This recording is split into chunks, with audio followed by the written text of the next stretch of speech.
What's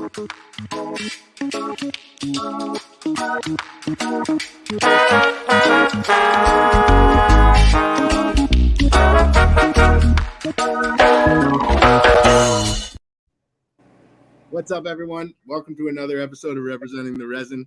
My name is Jameson Wellborn, and today we're joined by Duff of Wash Hash Co. Duff, thank you so much for taking the time to join us. James, really appreciate it, man. I'm excited to be here and get into some good convo about everything we do. Absolutely, man. I got a chance to meet you like about a year ago, try some of your product. It was really, really nice. You could tell the care and intention that was put into it. And we had a chance to chop it up, I think, at the Secret Sesh for a bit, but really looking forward to like getting into learning more about you and your journey with this plant. So before we talk about Wash and the work you're doing today, as always, let's go back and learn a little bit about you in the early days. So where are you from and where'd you grow up? So I'm from Toronto originally. I grew up inner city Toronto and lived there till I was about 27 and then moved out west and kind of never looked back. So I have roots in both cities. Vancouver's home now, but Toronto will always have that special spot for me. What was childhood like, growing up? Like what neighborhood did you grow up in Toronto? I grew up kind of on the west side of the city, like Jane and Bloor area. I grew up kind of, middle classy kind of kid, folks divorced when I was like an early teen, and the schools in Toronto are kind of mixed, right? You get some kind of low income students that get bumped in with like really wealthy neighborhoods. And so you get a real interesting blend of people. But like any big city, it's easy to get into trouble. So I was, I got into all kinds of problems and was not a good student and, all that. But we'll dive into that. Were you an athlete? Like, what were you like in high school? My parents always had me in like team sports when I was young, but I never did well. I was always kind of average and never really enjoyed it, to be honest. I didn't like the depending on other people and them depending on me. And then I started skateboarding. And when I started skateboarding, I was like, all right, this is what I'm all about. Single pursuit, just trying to get better at something that's really, really difficult. And so I skateboarded for years. Then I got into snowboarding. And then when I was in my early 20s, I started mountain biking and I saw these guys doing bike trials. And so I learned to do mountain bike trials and I got like pretty good. I got sponsored and I was doing shows. I used to fly out to BC and do shows with some mountain bike guys out here, and had like kind of a 3-4 year trials career. What show did you do? I did a show called The Flow Show. It was run by this guy Dangerous Dan, who's like a West Coast icon. And Dan, me and Dan just met through another guy that does events, and Dan was doing, I don't know if you know The Flow Show, but he describes it as like a traveling mountain bike circus. So it's just packed into a big trailer. I grew up and my first real job was at 14 years old. And I was working as shadowing a bike mechanic at a bike shop. Cool. And we were totally into me and my buddy were totally into mountain biking, and we bought every drop-in season and watched them religiously. Oh man. Oh yeah, Jared Jesperson and all those dudes. So like that's really cool. You're into trials. Like trials is, if you don't know, trials is basically like dancing on a mountain bike. Like you're basically hopping around most of the time on one wheel with your brakes fully engaged. Yeah, I mean, it looks like physics are being turned on their head a bit when you see people do it. It takes a really long time to learn. Like the learning curve is brutal, but once you learn it, you get really precise to the point where you actually feel safe up on all these objects and, hopping from railing to railing on your back tire and things like that. So it's a really cool sport. And, I had a lot of fun doing it for a while and then just faded out of it, man. I don't know, just kind of, work took over and jobs and other bullshit and it faded to the background. But so before we get into that, I want to when did cannabis show up? Was it when did you become aware of cannabis? Like, was it early on in life or was it a little later on? Man, I got a funny story about that. So my folks or my dad bought an abandoned farmhouse north of the city. and worked on it for like 5 years to get it livable. And so we'd go up there every weekend, just me and him, a lot of weekends.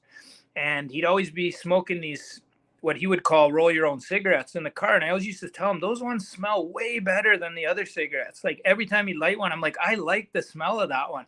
And what is that? Oh, it's a roll your own cigarette. And so I went through like all my younger years just thinking he was, this was some other kind of tobacco. And then when I first grabbed some decent weed, probably around 14, 15 with some homies, rolled it up. The minute it sparked, I was like, you motherfucker. I was like, all right. And it all kind of made sense. And yeah, I mean, my folks divorced when I was like 13, 14. And I had no contact with my dad for a good, like almost 10 years. He kind of fucked off and did his thing. So I was really close to my friends. My friends became that father figure. And we were just a bunch of rowdy fuckers. And hash was big in Toronto. So actually, before I smoked a joint of flower, I did BTs of hash. And I don't know how far, if you go back that far, but it's make up, bottle tokes, like breaking holes in jars or bottles and on the end of a cigarette. And so, yeah, all through my put a small pebble in the bottom of the jar and then spin it. And you can just get you scratch it. You scratch it first at the spot you want it to break, and it'll break cleaner and not spread. Yeah, it's that's some old school tech right there. But yeah, so all through my high school years, like I was a maniac. I just smoked weed and trapped and trapped to just support the habit, just all homies and stuff. And but just like got kicked out of high school in grade 10, went to another school, got kicked out of that school. And then just said, I'm done with school, and went and started working. And I worked in the trades for years and years. And, all through that, cannabis was just a big part of my life. In the beginning, it wasn't a good relationship. Like I was just getting high all the time to mask all the anxieties of being like a teenager and figuring your shit out. And it really was more of a Band-Aid to all the issues. And it wasn't helping me think through things clear-headedly now that I look back. And so it's interesting, in my sort of mid-20s, I took about a 3-year complete hiatus from cannabis and just said, I got to get my shit in order. I was doing some trials at the time, but I was like, I need a real job. And that's when I started actually getting jobs with bigger companies. And I got a job as a machine operator in a glass bottle plant. And so I ran the machine that made all the liquor bottles that you see on the shelves today, Bacardi, Crown Royal, all those kind of classic bottles. And then once I kind of had my shit in order, I was making better money. I had my own apartment and everything.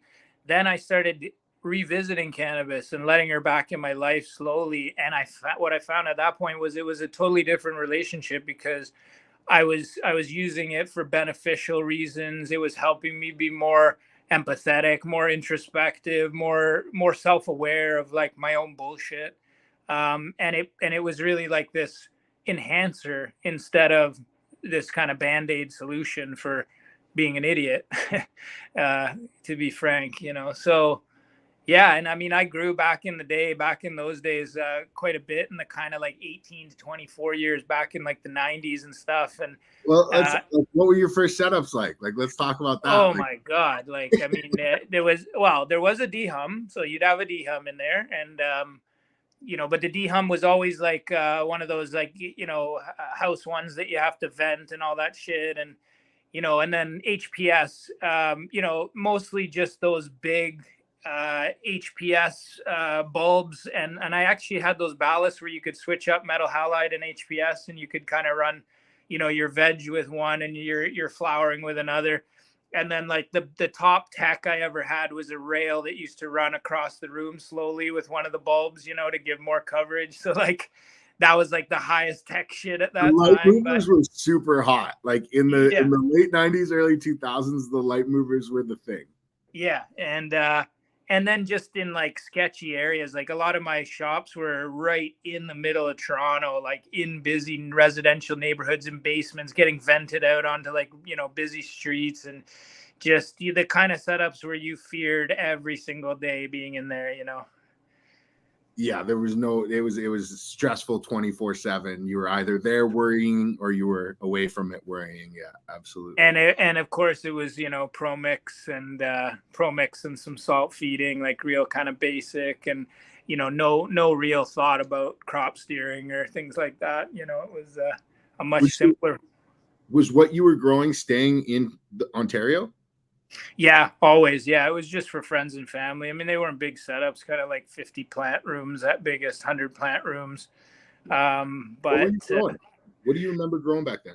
So I remember we had a real fire blueberry cut, and ever since I started making hash, I've been thinking, like, how come we can't find that old school kind of sour blueberry terp that hashes well? I'm sure people have them, obviously, but it's just something I'm still searching for as a hash maker. But yeah, just a super fire blueberry cut. I remember what else, like, classics like hair, but nothing too exotic though, really. I didn't have good genetic hookups back then, and I wasn't pheno hunting. I was, buying cuts from people that were that had shops going. So pretty basic stuff. But yeah, I had a few good runs and, made some money, and packs actually were worth something back then. So yeah. Now, were you cultivating flower as good as you had access to, or were you finding, better?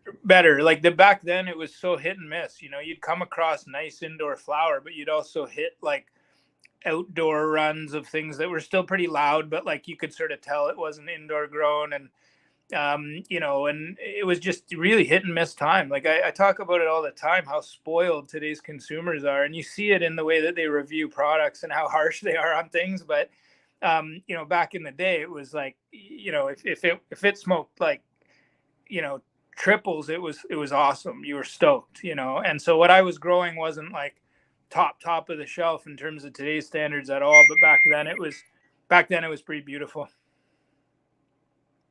Were you like, were you drawn to flower, or was it 100%. access, or you weren't, the hash wasn't resonating with you? Like, what was it? No, I had like left hash behind, and I was a flower only guy, and I was a flower only guy until I would say 3 years ago.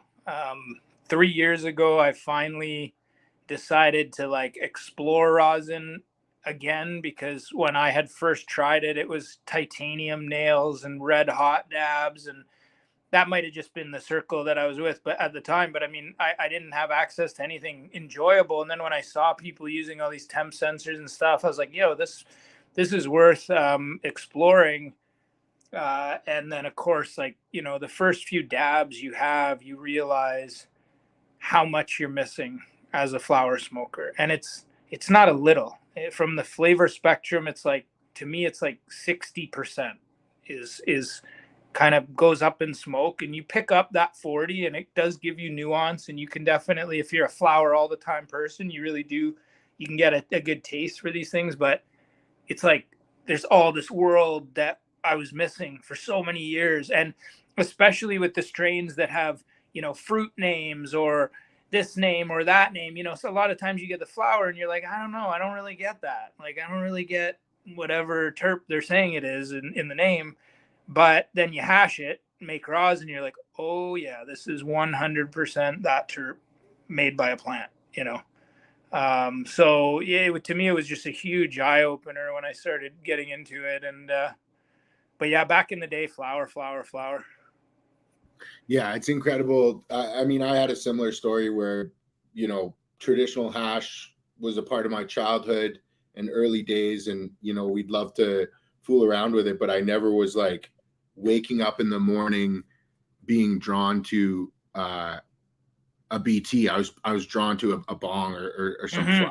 And so for me, it was always flower. But like, I think it's really interesting, like the eventual evolution. And once you realize that, it's exactly like you say, it's more than half of that flavor profile is non-changing in smoke. Like, there's a combustion flavor that is unarguable, that exists, and then whatever is on top of that, whether it's good or bad, you judge. But Well, it's to the point now where, like, when I smoke flower, because I'm dabbing rosin 99% of the time, but I do enjoy nice flower. And but every time I'm finished the joint, I go inside and I feel like almost like I've had a cigarette, that charry taste, that smoky taste in your mouth. And it's really interesting. Like, you don't notice that when you're a flower guy. You're like, oh, I have weed. I can taste weed. But then, when you're a rosin guy, you smoke flower and it tastes smoky. No, But not to say I don't really appreciate, like, beautifully grown flower. It's always going to have that special place with me. That's where I gain the appreciation for the beauty of the plant, and really wanted to grow it. Have you found that with your newfound preference with fresh frozen hash rosin, your acceptability margin for what is acceptable flower to smoke has gotten, very much smaller? Like, as I've become a complete princess. It's like, it's got to be, every single thing has to be done perfectly for every day of that grow for me to be like, maybe I'll smoke that. And the cut has to be something where the flavor profile translates really well. Like, Gas Gods has a frosted fruit cake and they grow it really well, and the flavor profile comes through so nicely. Pacific Bud Boys has a few cuts, Cake Mints, beautiful cut, just mouth coating, all the way down to the roach. Like, but yeah, I've become real kind of, I can't enjoy anything even. Honestly, I almost can't enjoy anything that's not organically grown these days, and doesn't have to be necessarily like KNF fed or anything, but like, I really do notice now, as a person who smokes less flower, the difference when something's grown to full terpene expression potential and flavor profile, and it seems to be more present on the organic side. And I'm saying that as a salt grower. It's what I have to be honest with myself at a certain point and say, yeah, like, there's something to this. So let me ask you then, and I was going to ask you later, but does that relate simply to flower, or does that also relate to hash? I'd say it relates in a more to flavor in particular. The impact on flower seems to be bigger for me. Like, I really do notice a major difference in flower flavor profiles. With the rosin and the hash, what I notice is maybe more depth in the flavor profile, and certainly better consistencies, like better terpene to THCA ratios, so you're getting wetter end rosin, those kind of things there, and also just cleanliness of the heads. And I'll go a step further to say, like, organic sun grown, which I'm just sort of really opening my eyes to over the past couple of years, like, it seems to be almost the ultimate in that direction of sort of fullest flavor profile expression, best overall, like, terp percentage, and just overall kind of what I describe as Gucci-ness of the end jars.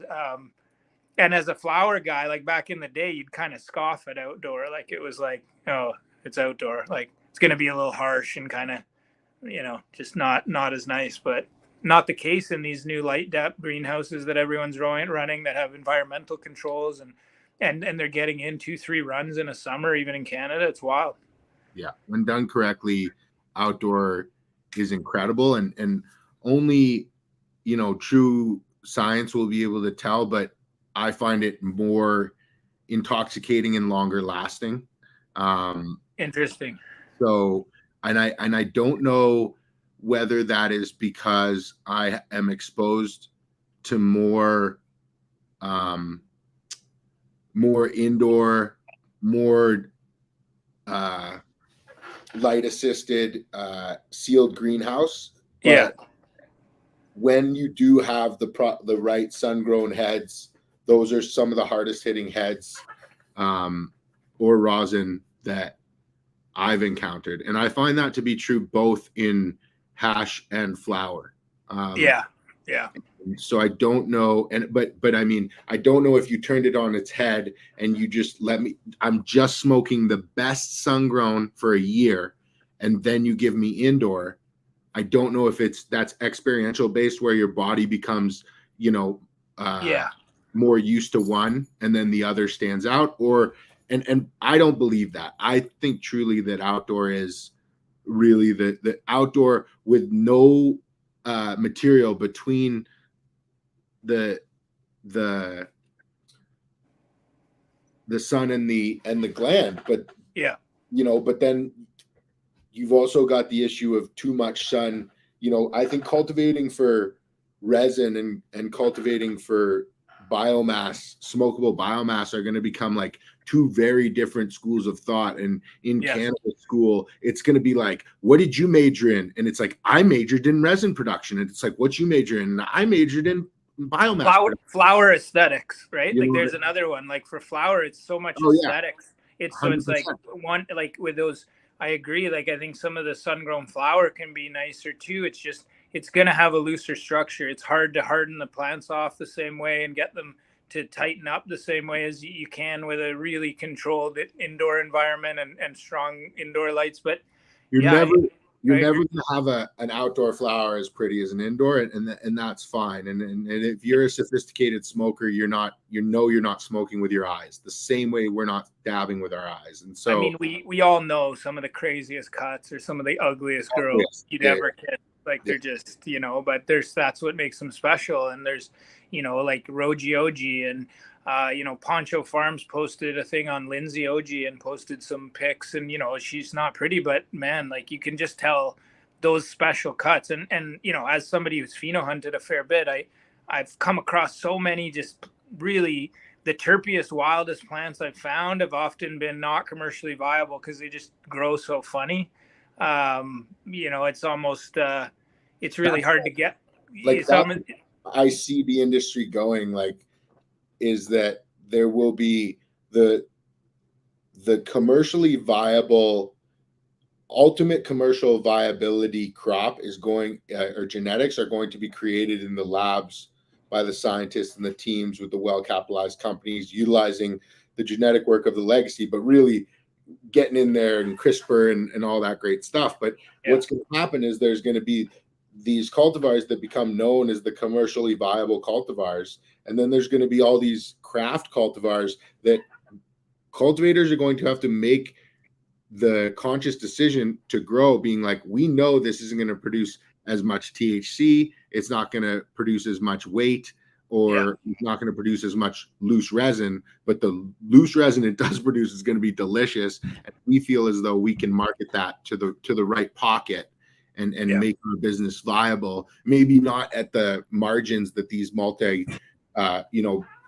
billion-dollar corporations are going to be profitable once they have, something that just produces 42% THCA that they can then, in biomass that doesn't get PM, that they just take down and can process into distillate really quickly. Like, those things where they're matching genetics to the process flow is just starting to happen, and they're just starting to realize it. But it will, once they get focused on the absolute thickest margin, we can then build businesses out of, more reasonable margins and find our places to make our money. So, and I think the place for that is in the smaller businesses, right? Like you don't need the 1 million square foot facilities focused on really craft style strains, right? Like that's not the game they're in. They don't want to be in that game. They want to, get a fire cut and produce hundreds of kilos of it and have it be really efficient numbers wise,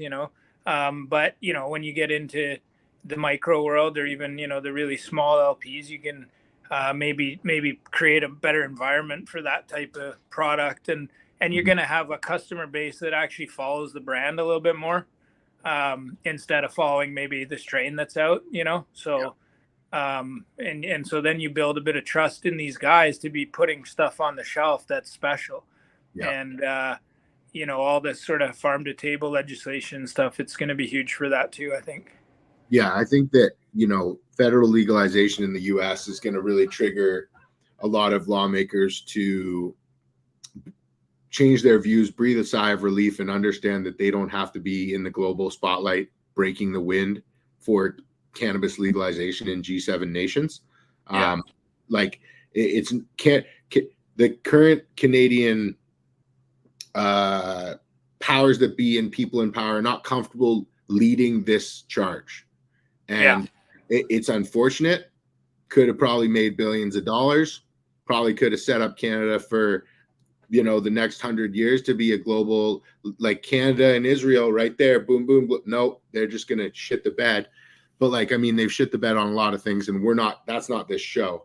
But no, but it's an important point because I think the initial legalization wave in Canada was almost destined to be a bit of a fuck up, to some degree. And I think, what you have now is a lot of evidence to show that you need a better structure in place all around to get the whole industry moving and, to really get serious customers to buy into that market. And it's not that people aren't dabbling and buying stuff. It's just that, the people actually buying volume, the real consumers, the serious patients, they're not going that route, I don't think, at all. So, but what, in your opinion, let's take a step back. How did you feel legalization was going to unfold? When you're 2016, 2017, early 2017 leading up, like what were your observations and assumptions going into this? Well, I work in the business world in my day job. So I have a professional role where I work with financial advisors. I consult with them and I help them kind of build better portfolios. And so we analyze a lot of companies together. And, the first thought I had as somebody who knows a little bit about balance sheets and how companies operate and how capital moves is that it's like an engine. If you can put a V10 big block in a car, but if you've got a 1/2-inch exhaust pipe, you can put a giant air intake in, but that thing won't breathe properly. And it's the same with a business that's distributing a product. The distribution side is as important as the production side. And initially what I saw was all these news releases of these 1,000,000 square foot facilities and fucking this one's 18 football fields. And I just remember thinking like, this is so misguided. Like it's a product that has an expiry date.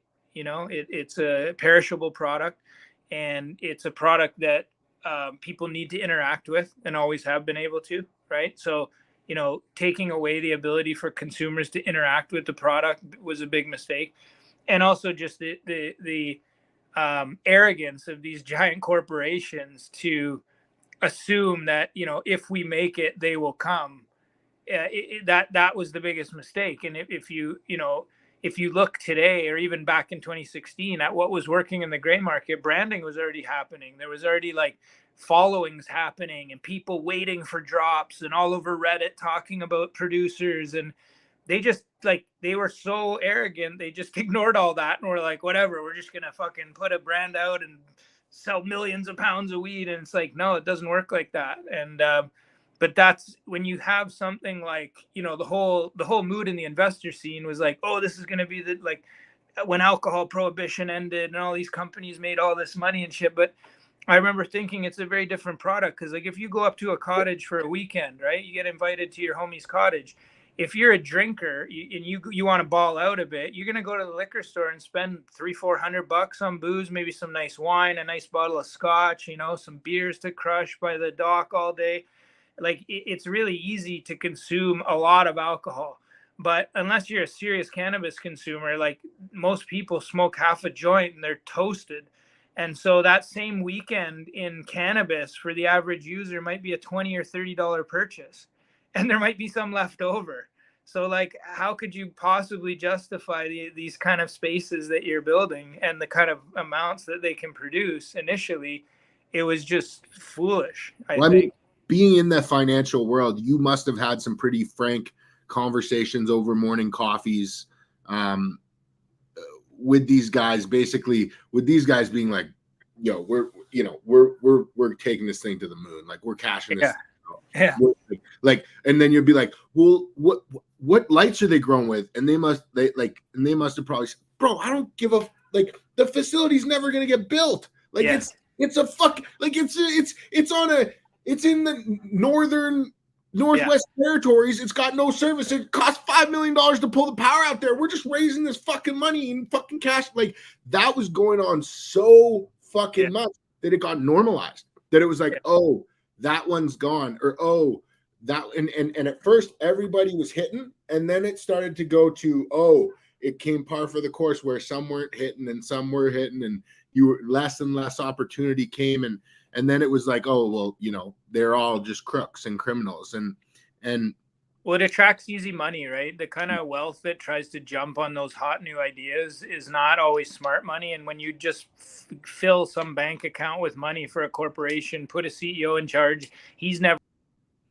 find a good grower, a good master grower. Hey, he hires some guy. I mean, any hire could be good, could be bad, and then you're off to the races. And it's a clunky program. That, you know, a good example of a company that did it right, and I covered this on the investment side, was Village Farms out in Delta here. And Village was, you know, a large scale, already established cultivation facility for tomatoes, and you know, they had announced that they were going to apply for licensing to at least partly switch to cannabis, and that it makes sense, at least in a large scale cultivation experience standpoint, right? It's sort of like, you know, if you get the right people into that facility, the facility's already got SOPs, it's already got the right equipment, it's already got investment, you know, having been made. You don't have to dump all new money into it and then try and recoup it.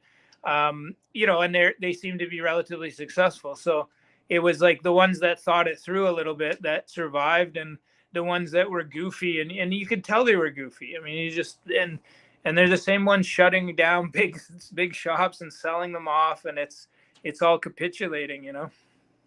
Do you see a realistic deregulation of the current licensing regime? Like, what I'm seeing is that facilities are being sold for pennies on the dollar, and applications are still being, you know, processed and open. Yeah. And, you know, I think that at some point you have to understand, you know, what is the real motivation behind the government, because the feeding, you know, you can only feed off the body if it lives, right? Yeah, exactly. Yeah. So we almost have to show death as an industry, or imminent death, which I feel we're close to. Or regime change, right? Or, I mean, like, Trudeau's unlikely to get in again, or I don't even know if he can go a third time, but I have a feeling the Conservatives will get in Canada. And, you know, I'd never say this 10 years ago, but I think the Conservatives would take a better pro-business approach to the whole sort of licensing side of this conundrum, and make it easier for small business, make it easier for entrepreneurs, make it less of like big corporate. It's funny, like the Liberal Party and the Conservative Party have kind of really shifted and almost gone inversely stance-wise on certain things. You know, it was Conservatives back in the day shouting about censorship, and if you remember all the rap stuff in the States, and, you know, all those parental advisory and NWA, they wanted to ban rap music. And, you know, that was conservatism at the time. And today, the push for, you know, all this kind of stuff comes from the left. It's the left that wants censorship and disinformation policies and all this bullshit. So, you know, to me, I think surprisingly, we have a better shot at a more functional structure if the Conservatives get in, which sounds bizarre. Yeah, I mean, to me, the bottom line is that the only place the government belongs in the Canadians, in the current distribution system that Canada has laid out, is in testing. Yeah, and if we had government run testing across Canada using the same machines that are calibrated with the same standards by the same guy named Ralph, he flies across the country and he calibrates them monthly, then we would all be held to a standard upon which would be reasonable to be judged against. It could be incorrect. The numbers could be incorrect from the PCR machine, but they would all be incorrect at the same standard. So we would all be judged. So even if the machine read 5 high or 5 low, it's reading 5 high or 5 low for everyone. And then there's not this gamification, because unfortunately in business, if you leave it up to the individual to do what's moral, and there are no rules or regulations against it, you're going to find a very, very large portion of individuals are not going to make their decisions based upon what's moral, but based upon what they are allowed or specifically not allowed to do. And so I think that that's something that really is important to remember. Yeah, 100%. Well, and yeah, you get over time, I think you get real actual cannabis industry people. And what we're seeing is a big move of people from the gray side over to the legal side, especially within, hash making and rosin making and even on the cultivation side. So you're starting to get people who really understand it and love it and put the right passion into it. And that's when things change and get better. I think every single large and medium scale operation over the next 36 months is going to need to team up with some form or factor of association to the legacy space in Canada. Yeah. You see every, I think 4 out of the 5 top sellers in California all, tied directly back to legacy, and it is part of their ethos. Mm-hmm. So I think that we're going to see this switch where initially it was, you need to shut your brand down on October 16th, 2018, because if you're operating on the 17th, you can't use that brand in the legal space. And that was just the biggest load of bullshit that anybody thought. And I mean, all the people that wished that were operating in the legacy that wanted to do right and decided to stop, and that thought this was the clear line and this was the right way to do it, all regret stopping. Yep. They all regret shutting down. Every single one of them wishes, looking back, that they would have doubled down and pushed harder, because that was where all the money was made. Well, another great example of that is the dispensary scene in Vancouver that before legalization was booming. There were more dispensaries in downtown than Starbucks, was the quote that you'd hear. I don't know if you can confirm that, but they were everywhere. And a lot of them were really nicely run businesses, beautiful facilities, and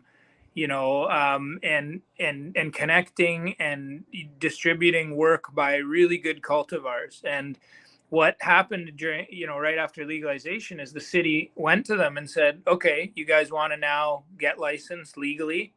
First step, shut down, right? So shut down completely, apply, and then we'll consider it. But it was sort of like, unless you shut down, we're not even looking at your application. And shutting down entails shutting down supporting families. Oh, I mean, these were like, some of them were highly invested businesses. Like, they were nice interior. They look, some of them like Apple stores. They were like modern and beautiful. Like Farm was like the best retail experience that Farm is like one of the best retail experience. Like the hash focused Heritage Mendocino was pretty neat with the hash making inside the retail store. But other than that, one of the best experiences, and in my early career, absolutely the best experience I've ever had, being guided through, asking questions and learning about new products and form factors. So yeah, I mean, it was really cool what they had. But I mean, they were paying some of those bud tenders $60,000, $65,000 a year. Yeah, and these stores were cleaning up. I know a couple guys that ran them, and I mean, the numbers were really, really exceptional. But it allowed entrepreneurship. It allowed people who were getting their shit together, getting financing, putting business plans in place, signing leases. Like, all of this is really good stuff. You want people in society taking these kind of risks, getting excited about businesses, opening stores, and the customers love them. And you'd go in there and there'd be old people and a guy in a suit and then a couple fucking, serious fucking heads. And, it would just be like this cool mix of people. But it was the big scam, right? And I think, to your point, if maybe in the beginning everyone sort of dug in their heels and said, like, fuck this, we're going to keep operating our way, fuck your license, Who knows if it would have gone different, but the way that it went, like none of them basically got licensed, and all these new ones did, and who knows what political connections or favors some of these guys had that got licensed early, or I'm sure there was some fuckery. Absolutely, there was so much fuckery, fucking fuckery. Like, go ahead. And then you looked at the prices initially. I mean, I remember going into one of these first legal stores just out of curiosity, kind of nice one I saw. And I go in, I say, listen, I want your best flower. Like, just give me the shit that if you had to be on a desert island, like this is the bag you'd bring. And shows me this 8th. And I'm like, all right, how much is the 8th? It was $95 plus tax, Canadian. Right, so $95 like on the tag. I was like, you guys for real? And he's like, yeah. And I bought it just because I was like, I gotta see what this is like. And it was nice, but it was just wild the way they came out of the gate with pricing through the roof, super limited distribution, and they just thought they'd have lineups out the door. And people were like, I'm calling my plug. Like. Yeah, I think you're being nice. I think it was garbage. I went out and bought some of those first, ultra premium offerings, and they were mids. They were hot, sweaty mids. Yeah, I mean, I remember one that I got that was kind of nice, but I mean, the medical in the early days, and Broken Coast before they changed ownership had like a very good stint of producing some good, and Whistler I thought did really well. Yeah. Whistler was producing probably the cleanest cannabis on the market during the medical days, but like, ownership changes, SOPs change, corners get cut, different growers get brought in, like things happen. But it was really unfortunate because the way that Canada had legalized was the opposite of any state. So any state that legalized under still federal illegality. Yeah. So you had to be comfortable, being in the electricity a little bit to even play, because there was a level of risk where it was like, hey, you got to be comfortable that like somebody might burst in the door with federal, enforcement on, and you're gonna have to eat that. Like you're gonna sit with that. Which is crazy at a state level to say like, yeah, you guys can go ahead, sort of, but like also just watch your ass. It's like your parents saying you can trap a bit, just be careful. So what it did was it only attracted, I would say for better, some would say for worse, the individuals who were comfortable with that level of risk. Yeah. And those individuals were more adventurous than your average Wall Street or Bay Street individual. And that was the difference, where the culture was still ingrained in the companies. Yeah. Canada turned the lights were off, the lights got turned on, and there was no culture that was moving forward. It was just a race to an unknown finish line of quality cannabis. Like, show me a single investment deck that says we're going to grow mids. Yeah. I would love it. I'd be like, this is great. But what happens, the interesting thing with investing is like, so especially when it's a hot industry or a hot new theme, money will pour in on it. And, and a company will get funded in excess of what they wanted to raise. Like, they'll have a target for what they want to raise, and they'll be oversubscribed, right, in interest from the investment community to throw money at this idea. And, the problem with that is when you get exactly what you were looking for and maybe more, you sit there looking at all this money going, we almost have to use this, and right away, because the people who invest don't want dead money sitting around. 100%. The first report you're going to have to go back in a quarter is like, all right, what have you done? And you're like, oh, we just built a small first facility and we're going to try that out for a bit. And but that would be the prudent thing, right? That's what you or I would do. We'd be like, all right, let's start off with like 10,000 square feet and, this many rooms, and we can always add to this side of the building, and then we can build out a lot. You know what I mean? You do it. But it was almost like they were doomed by the rate that the money came in, and the access to capital was so easy for these cannabis companies in the beginning, and it ultimately crippled the whole industry. I mean, and it cripples everything, man. When capital's too loose in housing, when capital's too loose in any area of the market, when lending is too loose, it creates these bubbles and things blow up, and you don't get quality. That's for sure.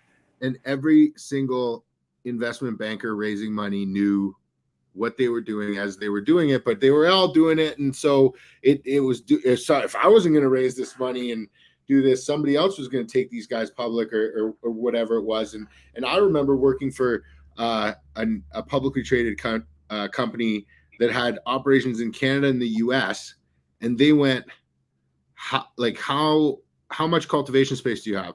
And I said 27,200 square feet. And that was even me, the whole building. That wasn't even like, I should have been counting my table space. And back then it was like, that's fair. He said, no. How big is your property? Oh, it's 5.5 acres. Oh, well, what are the setbacks in the municipality? Oh, well, they're X. Yeah. Okay, so you've got this much space that you could build buildings on. And if we designed like a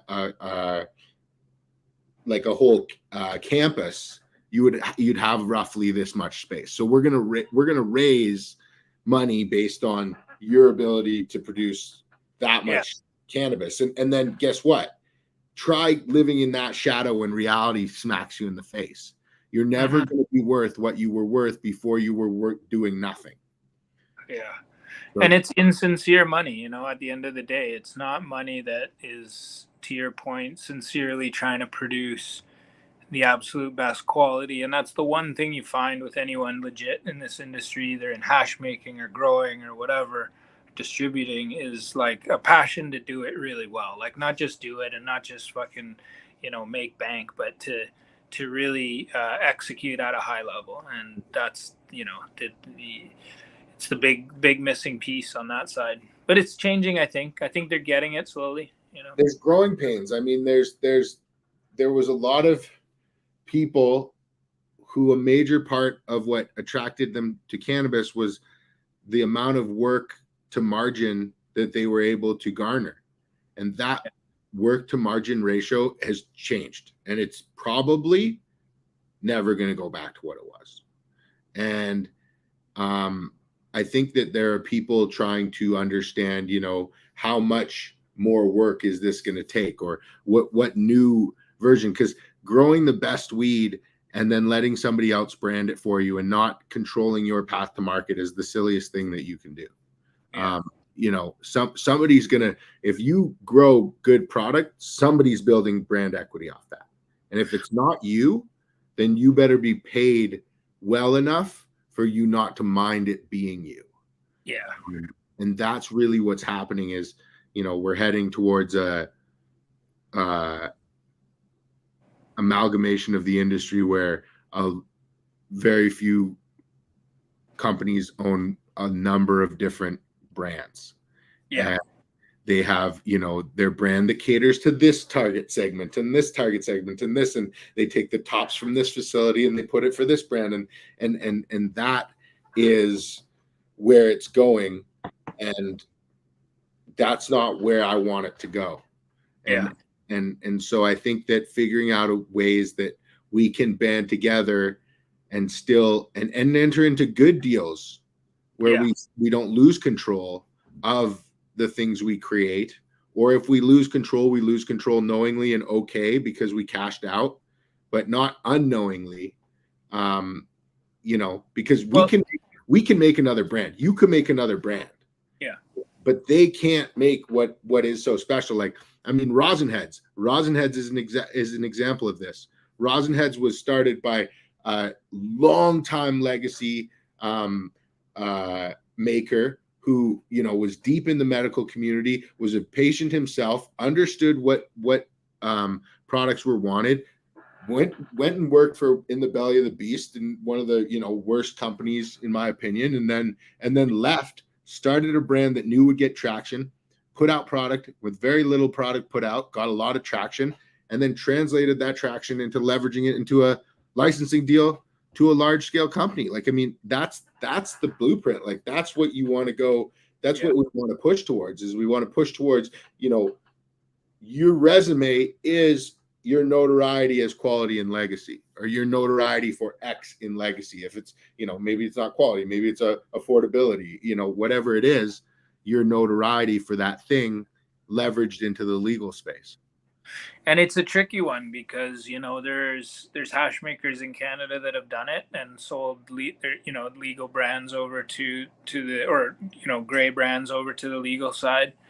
But then the question is, like, then what? So if I'm the hash maker and it's only me, and you know, they want to come and buy wash, and I say, okay, you know, they're probably going to want you to come in, and I've had these discussions with LPs, and work an hourly wage to produce the hash, or, you know, hire a team and pay them less and you take a cut. But you know, at that point, and then you lose, ultimately you lose control over you know, the strains that are being run, how they're being grown, all that stuff. I mean, not for sure, but in most cases.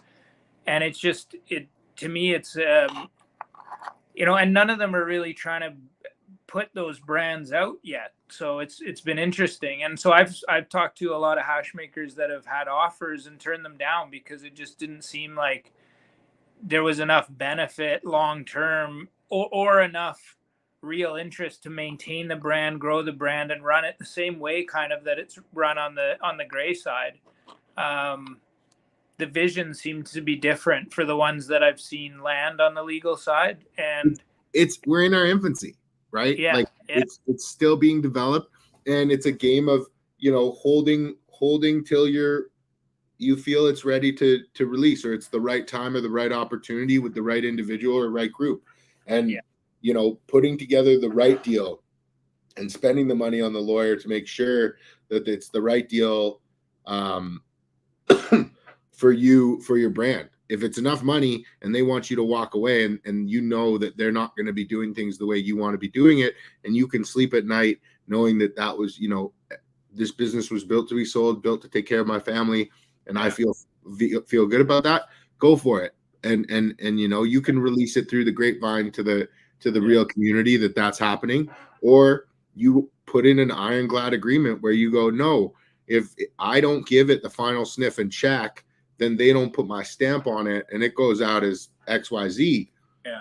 You know, and it's leverage that you need, and that's building up notoriety. And I think that ultimately growers are going to do that through genetics. I mean, look at Canadian dabs. Like, Canadian dabs hunted that fruit joy and put it on the fucking map. Like, there are people in the US, there are people in California. Like, I'm down in California and people are like, tell me about the fruit joy. Like that was just one man doing his thing. And he made the decision not to release the genetic and not to share the cut, and just work it and perfect it and put it out. And so, like, I think that it's going to go back to that, where cuts are more tightly held because they're part of your brand. 100%. They make up your brand. And so, you know, maybe everybody does need a GMO, but if you're just rocking, you know, GMO, strawberry, banana, and fucking Tangy, bro, like. Well, and people are going to, that's the whole thing. I had this discussion with someone, might have been Tim actually, and we were talking about, you know, just, you know, the sort of the two options you have of, like, hunting and going through all that pain and suffering and how much time it takes looking for unicorns, or you can buy like RS11 and, you know, whatever, Sour Dub and all these like classic or current bangers, but everyone's got them. And so almost overnight, you'll have 4 other hash makers in Canada running the same strain. And then the clientele is going to shop around, right? And in fact, every time any of you release it, you might get a bit of the business, but you're not getting all of it. But, like, you know, Canada Dabs is getting every Fruit Joy business that's going out. And, you know, that's what you want to create, is that unique demand. Like, you can run GMO and, you know, you can make some money off it, but it's competitive and it's not going to fly, you know? I mean, they're, you know, not changing the name of a cut that you get, but naming your phenotype in a pack of seeds is something that I would push to every hash maker, because if you call it by the pack and then you call it the number, and then you have some competitor pop that same pack and you call it by the number and he calls it by his number, you end up in that same situation, and you both are trying to avoid it. And I think that if you have a name your pheno, but be open about what the genetic lineage is, it's a phenotype of, I like that better than having to remember that yours is the 14 and his is the 12. I don't want to, I got a lot of stuff up here. I don't want that. I want like a funky name and a different kind of name, you know? Yeah. But you just can't get carried away with it. You got to reserve that for the ones that are real special. Yeah. Yeah. Oh no. Like absolutely. Those are the ones you're building your brands on. Those are your front and center, you know, your bells of the ball is where you're changing your names. You're not naming anything that doesn't, anything you're not writing home to your mom about. You don't. 100%. Couldn't agree. Yeah. No, I think the Canadian market is interesting. I think like it's really kind of refreshing to kind of get your aspect of it and see where the shortfalls and the frustrations were for you. I think that it's just slowly trending in the right direction. And realistically, it's the shock to the non-cannabis regulators just needs to wear off. And that's like, you know, a 10-year really fully washed off where, hey, this is just another thing. And we need to look at deregulating it. I mean, it's going to be a very interesting study in deregulation. I don't think I can think of a single example of another example in history where something started very, very regulated and then became very unregulated. I'm sure there is, but I can't think of one. So I think it's going to be interesting. I wanted to talk about pheno hunting because we've touched on it a couple of times. I know you have some experience doing it. Everybody does it differently. I'd love for you to kind of take me through what your technique is these days. Yeah. So, I mean, I my technique is a bit sort of a bit belted in by the kind of room I have. Like I built a drip feeding salt room, right? And so that's what I run. I have a table, a drain to waste table, and so it's sort of like, you know, I pheno hunt on that, but I don't think that's the ideal way to pheno hunt. I frequently pop seeds and grow the plants out. So actually, I should take a step back. You know, the way I used to do it was to grow out all the actual seedlings all the way out to flower, and then I would kind of judge on terpene profiles and all that kind of stuff, and look and growth rates. And then I started to realize how much different clones perform than these, you know, seedlings and mother plants. And so then I've moved to instead like identifying females if I have to do that, then, you know, taking those back, momming them out, and then growing out batches of each pheno. But where I was going with that is just growing technique. I've been thinking, you know, more about pheno hunting, and I think to me the best way to pheno hunt is in soil. You know, because you can better give each plant what it needs, and you know, on anytime you're crop steering, you need a sensor in every pheno, and even if you had one in every pheno, there's either plants that are going to be underwatered or plants that are going to be overwatered at any given time, and so you can't crop steer properly, and so your phenos don't necessarily express honestly. I think they express sometimes your setup limitations, and you know, for me, like not being a super experienced grower, like reasonably experienced, but not like I think I'm a better hash maker than grower for sure. And I think growing's way harder than hash making. But soil, I think, you know, from what I've seen and people that do it more than me and better than me, you want to probably be in soil and give each plant their own pot. And I think you get a way better idea of the full expression of each one. Yeah, no, I definitely agree. I think that being able to offer a living soil media that you can feel confident that the plants are going to get what they want, and then you set your moisture level your moisture through your soil and your moisturizers with your drippers. Like I use blue mats when I've on grassroots fabric beds, and you find quickly, like, you know, who doesn't like wet and who doesn't like dry, but you don't have to worry about the nutrient load, and that definitely takes some concern out of it, so you can look at the plant morphology and structure. But definitely a good, sorry, go ahead. I was just gonna say, sorry to cut in, but I think also, like, you know, when you like the damage caused to a plant's growth when you crop steer incorrectly through stretch in particular can set the plants back to such a degree that they're really kind of screwed. They, you know, the typical one is, you know, if a plant's being overwatered on my table during that period, just because it's a slower drinker, that pheno, this pH will start dropping in that block.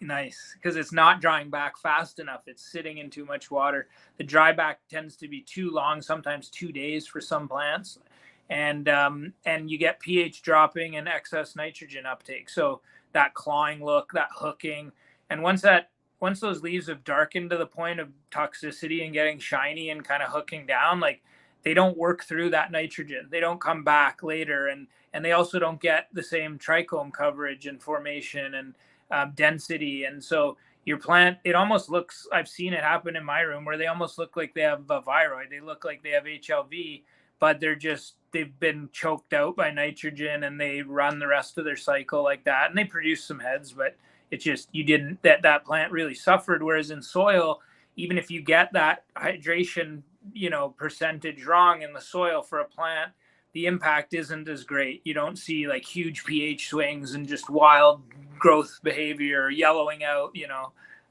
as often. So yeah, you definitely have training wheels, as far as, like, I've never felt like more of a rock star than when I grow in living soil beds, like, especially when I get my first, like, I buy my soil from Black Swallow and ship it here, and the first runs in those beds, you're like, I am amazing. I'm amazing at this.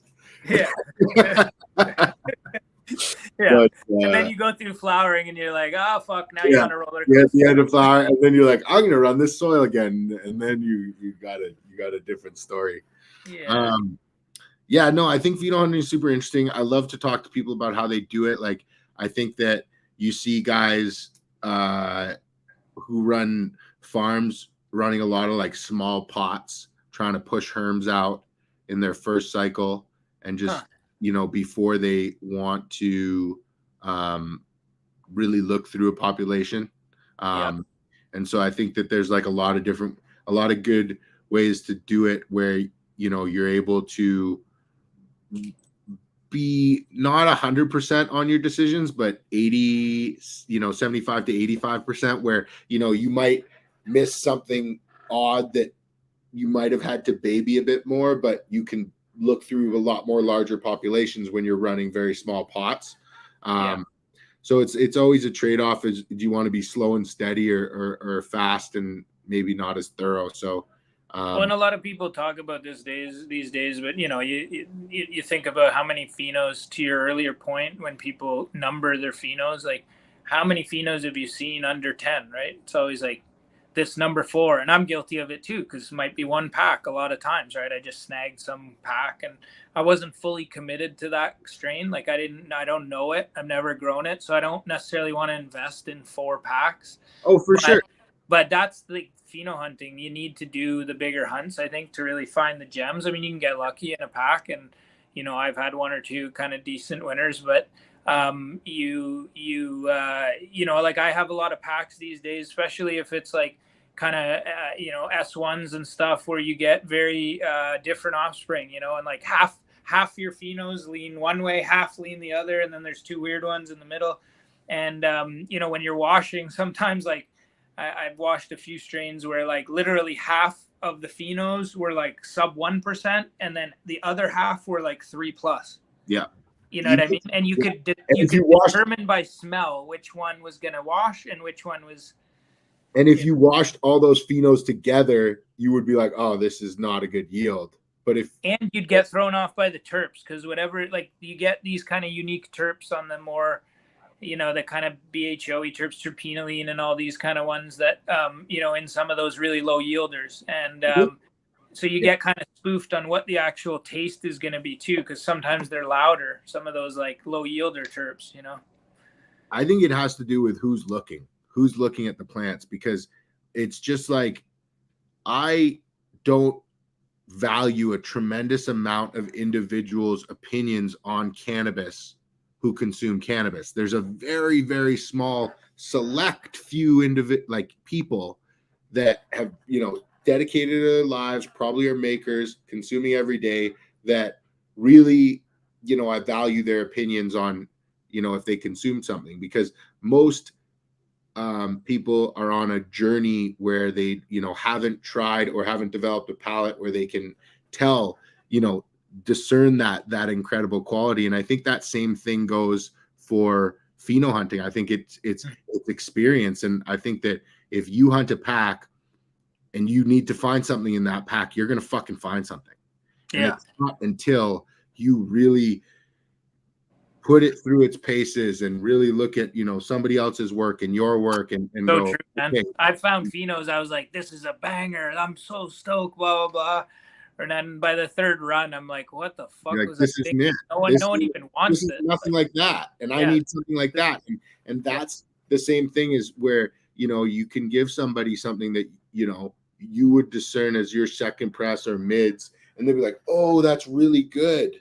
Yeah. It's the same thing with pheno hunting. It's like, yo, this plant is amazing. It's like, yeah, because you haven't seen or grown these plants. Yeah. And until you do, then you'll fucking shit on this. Like you'll throw that out immediately. And so you have to go, and that's just about putting your time in, and that's for anything. And so you can find something in a pack, but you just have to be accomplished enough to know, like Canadian Dab is a savage. Like he will eat through back. Hey, I'll give him packs. And he'll be like, nothing in there. And you're just like, all right, man, I know that you know what you're looking for. Yeah. So it's like, if there's nothing in there, there was nothing in there. And that's cool because they're scratchers. If you don't think your packs of beans are scratchers with different probabilities and most likely not correlating with what you paid for them. Yep.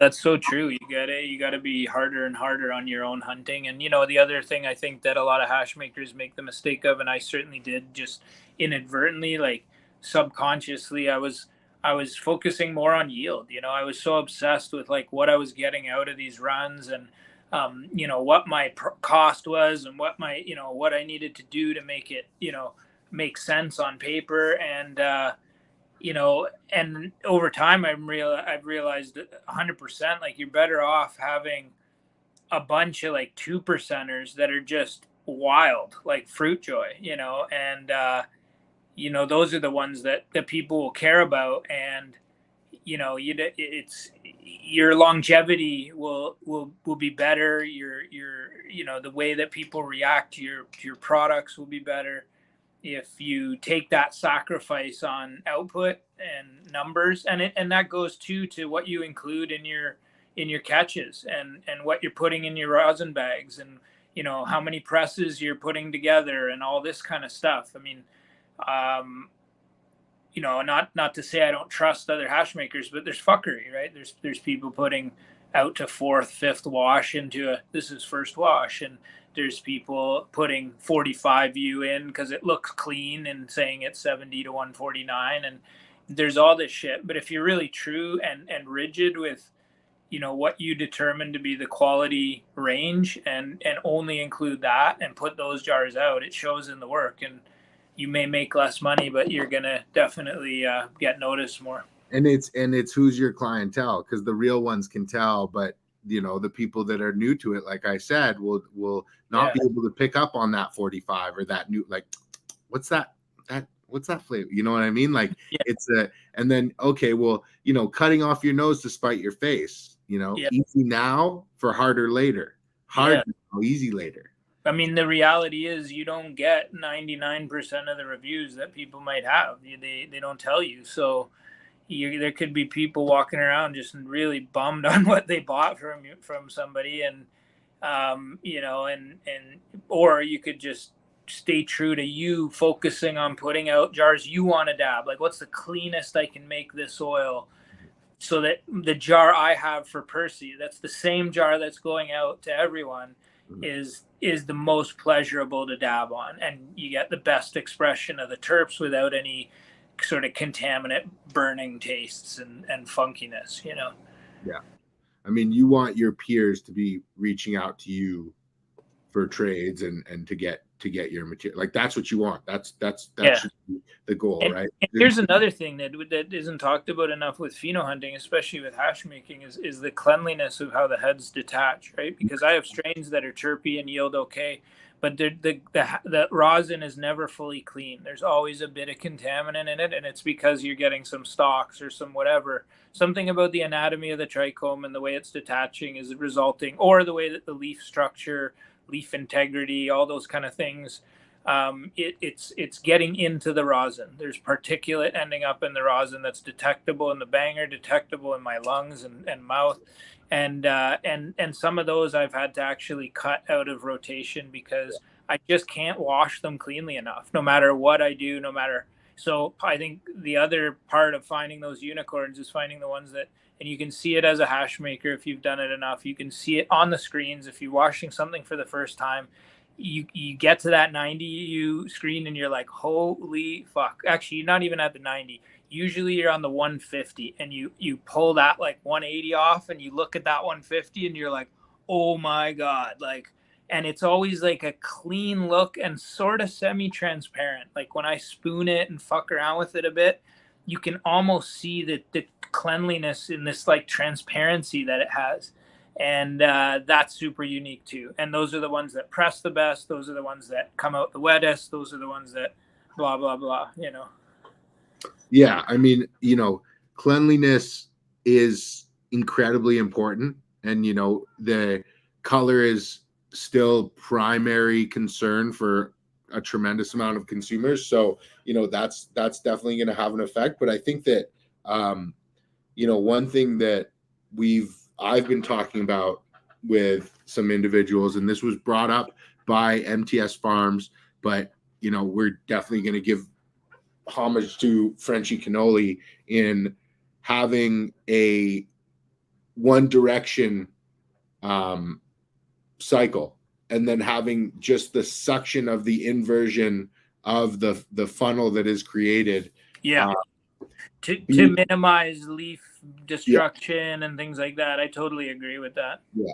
So I know DBS Solventless out of California runs some Ospreys, and he's done this a couple times on some material he has had some numbers on doing washing a traditional rhythm, and he's noticed like minimal to negligible increases in yield, but increases in cleanliness. I think another thing you could do too might help that process is, without changing direction, just let the machine stop occasionally, because that'll redistribute all the buds and turn them all into different sides and just reorient the entire basket, and then slowly initially but start up again to minimize any leaf damage. But the only thing, the downside with that is I feel like you'd get caught against whatever mechanism is pushing the flower, and you'd have almost like a wall of flour that would build up ahead of the rotator, if that makes sense.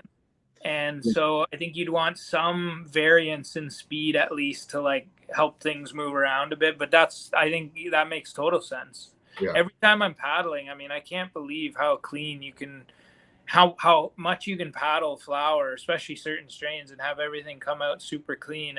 But I always feel as I'm paddling, like any change in motion feels a bit rough. You're like, man, I have to be ripping things apart. And I'm always like, I'm in there like almost feeling bad about what I'm doing to the flower every time I'm washing. But yeah, I mean, washing's in its infancy, right? I mean, 100%. It's not, because it comes from hundreds of years ago, but originally. But I mean, if you think about the technology and the way that we're doing it now, 10 years from now, we're going to be looking back saying like a lot of this was dinosaur stuff. And I think we're going to find better ways to freeze dry, because no matter how much I tinker with freeze dry settings, you pull terps, you pull the alcohols, you pull certain things that you don't want with the water. And I think there's advancements on all sides of what we're doing to get an even better product out. And Well, I you couldn't know, I couldn't agree more. Sorry to interrupt. Like I'm so like I absolutely resonate with what you're saying. And I think like, I was just talking to Kaya and he's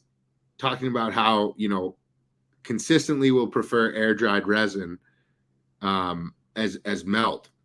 And it's like, well, shouldn't we find a way to do that at scale so that we can either, I completely agree. I think the industry's in its infancy. We've got a lot of good minds thinking about different ways. You're seeing some really unique and maybe not successful techniques come out, but people are trying things. And I think look at Part Tech. I mean, MTS does some great videos on it. And, a bunch of years ago, it was all like, 200 Fahrenheit for this long, and you cook it for 16 hours and then, shove what's left into a cart. And, it's like, everything's getting better, to your point.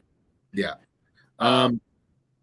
Yeah, I think that there's a tremendous amount of like innovation that's coming. Like I think carts are another thing that we can touch on. Like there hasn't been any profound innovation in the vaporization cart.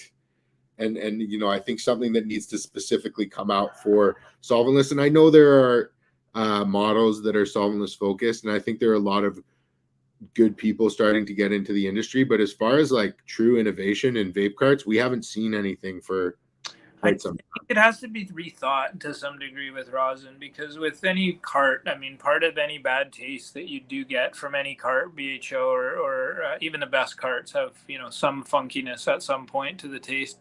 And, your whatever element is there, whatever portion is heating up, you're not cleaning the residue off that thing or that section of the device internally. And so there's a certain amount of like already cooked oil always on that hot element, and you just build it up and burn stuff. With rosin, obviously when we dab, we want to clean our bangers right after, like fully. And there's like Puffcos and things where you can go in with a Q-tip and clean it out, but some sort of smaller device that would allow for some wiping of the element between dispensing sort of a new dab, I think would be I have no blueprints for this idea, but I just think that's the downside, is having with rosin, there's a certain degree of contaminant. But here's another thing, I've been thinking about and experimenting with different microns, like really small microns, BHO style micron ranges, and pushing rosin through those finer micron ranges and then filling carts, because 25 micron is what a lot of people are pressing before carts and double bagging, so maybe you're going down to like 20 overall. But like if you think about BHO, those would be big numbers. You wouldn't want that much large contaminant in a finished BHO product. So I think there might be room to learn filtration techniques on the rosin before cart filling better, and create carts that have less of that funk taste. Yeah, no, that's interesting. Are you pushing stuff through the 5 micron? I'm fucking around with things and making a big mess and like not having much success and not sure of myself at this point. But I've, I think there's something to it. So I'm starting to waste a bit of oil and stuff with it and figure things out, That's awesome, man. I mean, I think that really just like the community sharing that like people like MPS Farms and stuff fosters, really what's going to get us all to level up is that idea that, this information is free. Go out there and find something new out and come back to us. And one person finding something new out from MTS or somebody else, or even this podcast, that might inspire them to make the next leap. So it snowballs, right? It people are feeding off these new ideas and new techs and going even deeper, and that's how you get that like ball really rolling, 100%. Before I go into more technical questions, I wanted to ask about if did you work with much cured material in the wash bin prior to washing fresh frozen, or did you pretty much start with your career with fresh frozen? No, I started with cured material from just some small runs in like a 5-gal Bubble Magic, classic kind of watched the Bubble Man videos and bought the gear and got started. And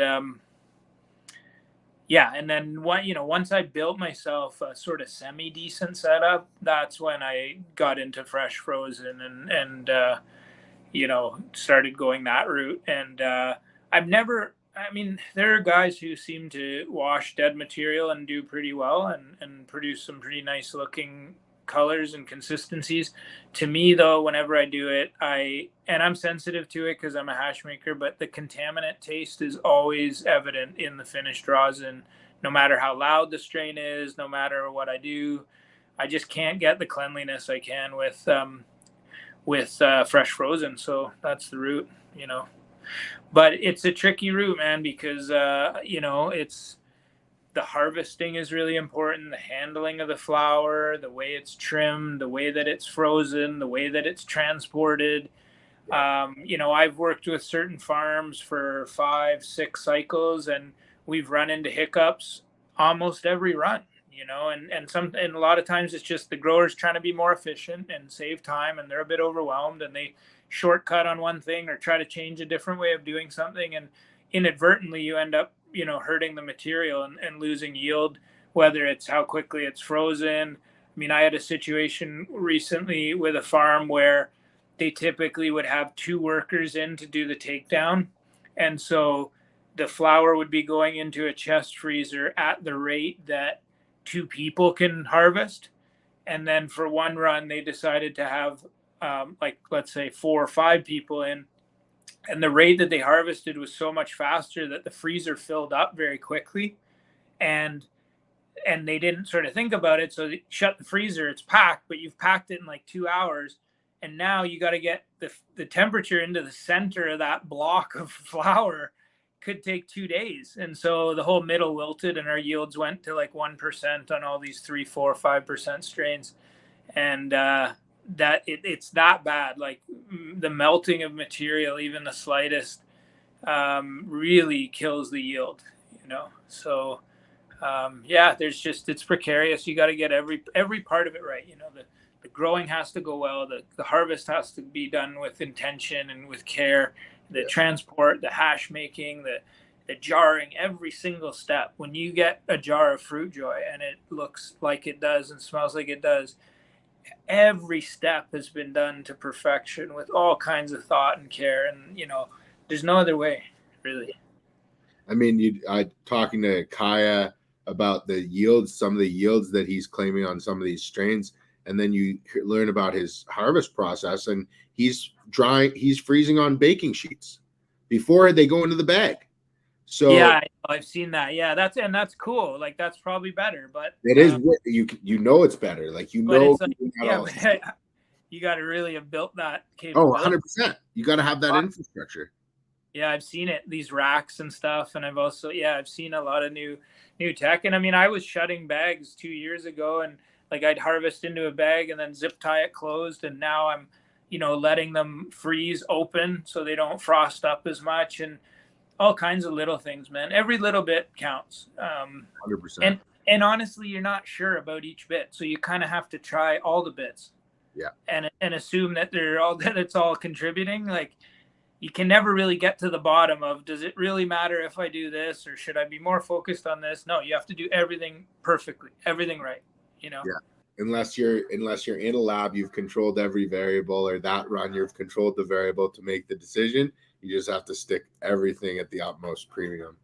I have a hash lab that's not anywhere near my house, and not anywhere near dry ice or real ice, and so it's like, and then the farms are somewhere else. So when I have work to do, it's like this crazy dance of, first dry ice, then real ice, then to the shop, then here, then, and it's like everything has to be perfectly planned and executed. Yeah. Have you ever played around with any Jesus tech, like 3-day hang dry, then freeze? Yeah, I have. Funny story. Actually, the first time it happened, a sort of friend of mine, got in touch and wanted some material washed, just sort of on a friend basis. So I said I'd do it, and he brings it over, and first of all, it just looks like complete swag, like it's mids or below, like, and it's apparently Rockstar.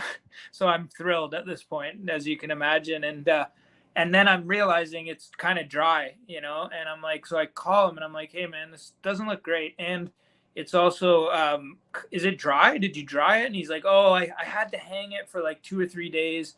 But then I froze it like before it was even close to like fully dry.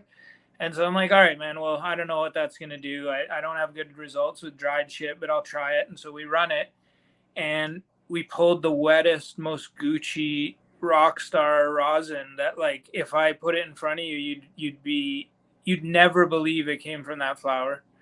And we got really nice yields. And so I tried it a couple other times, especially with plants that were tough yielders, like with things I couldn't get enough heads off. I would then, on a subsequent run or with some of the material, do it dry. But I really didn't feel that there was that much benefit. I've heard for certain strains like OGs and those kind of shorter stalked with big plump heads kind of strains that can really help. Like you can go from like a 2 to a 3 or 3.5 by doing a 3-day dry or whatever. But I can't confirm that personally. I haven't had any real comparative work or success with it, but I hear it's like the big hush hush thing down in the States that like half the fire, quote unquote, live rosin from some of these big brands are all Jesus teched, right, and aren't technically live rosin.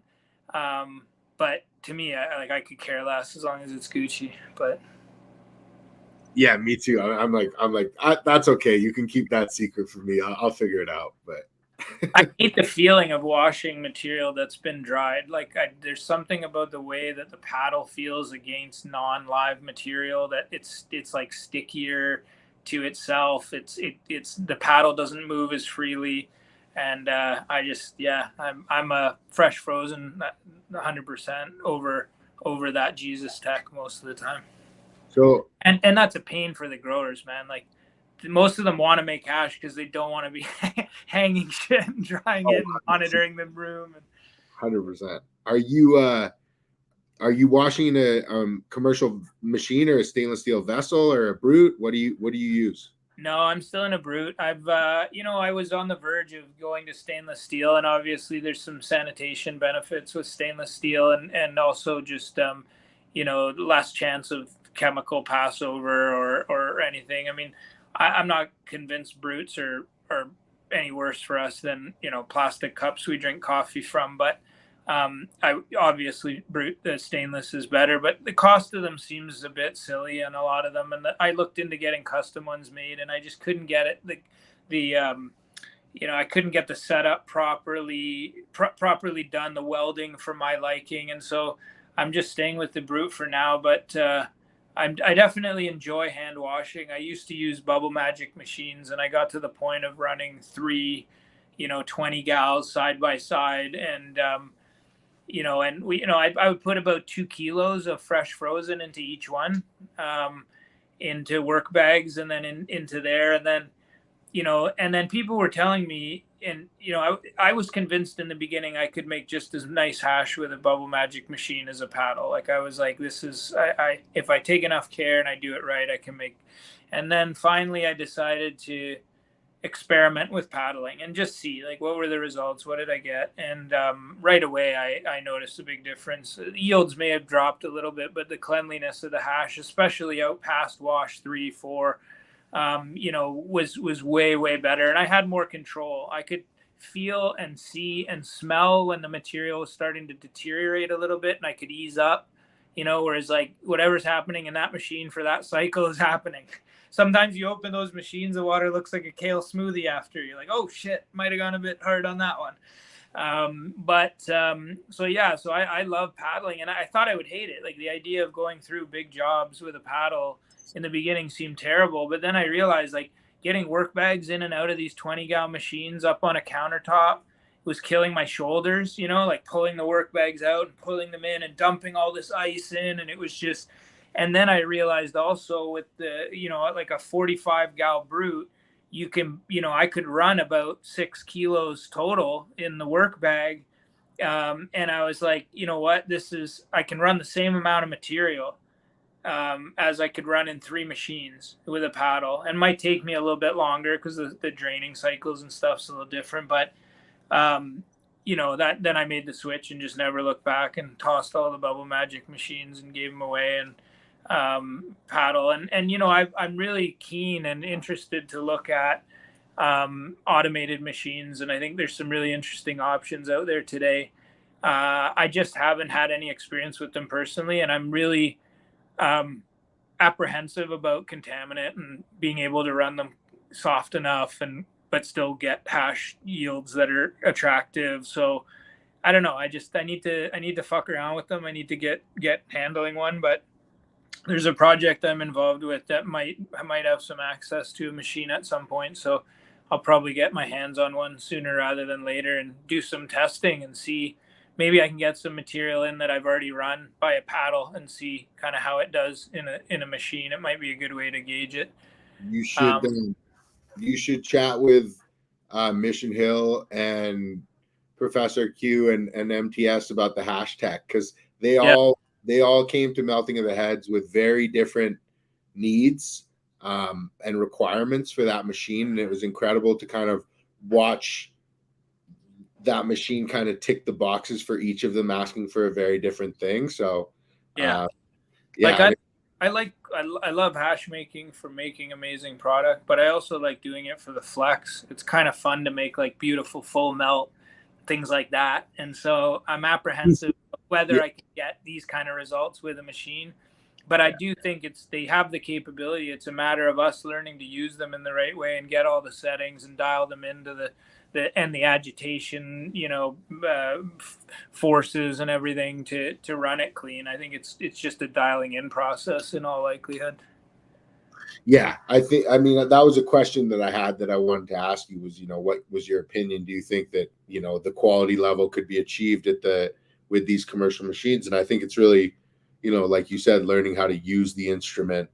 What do you think about, or what bags do you use?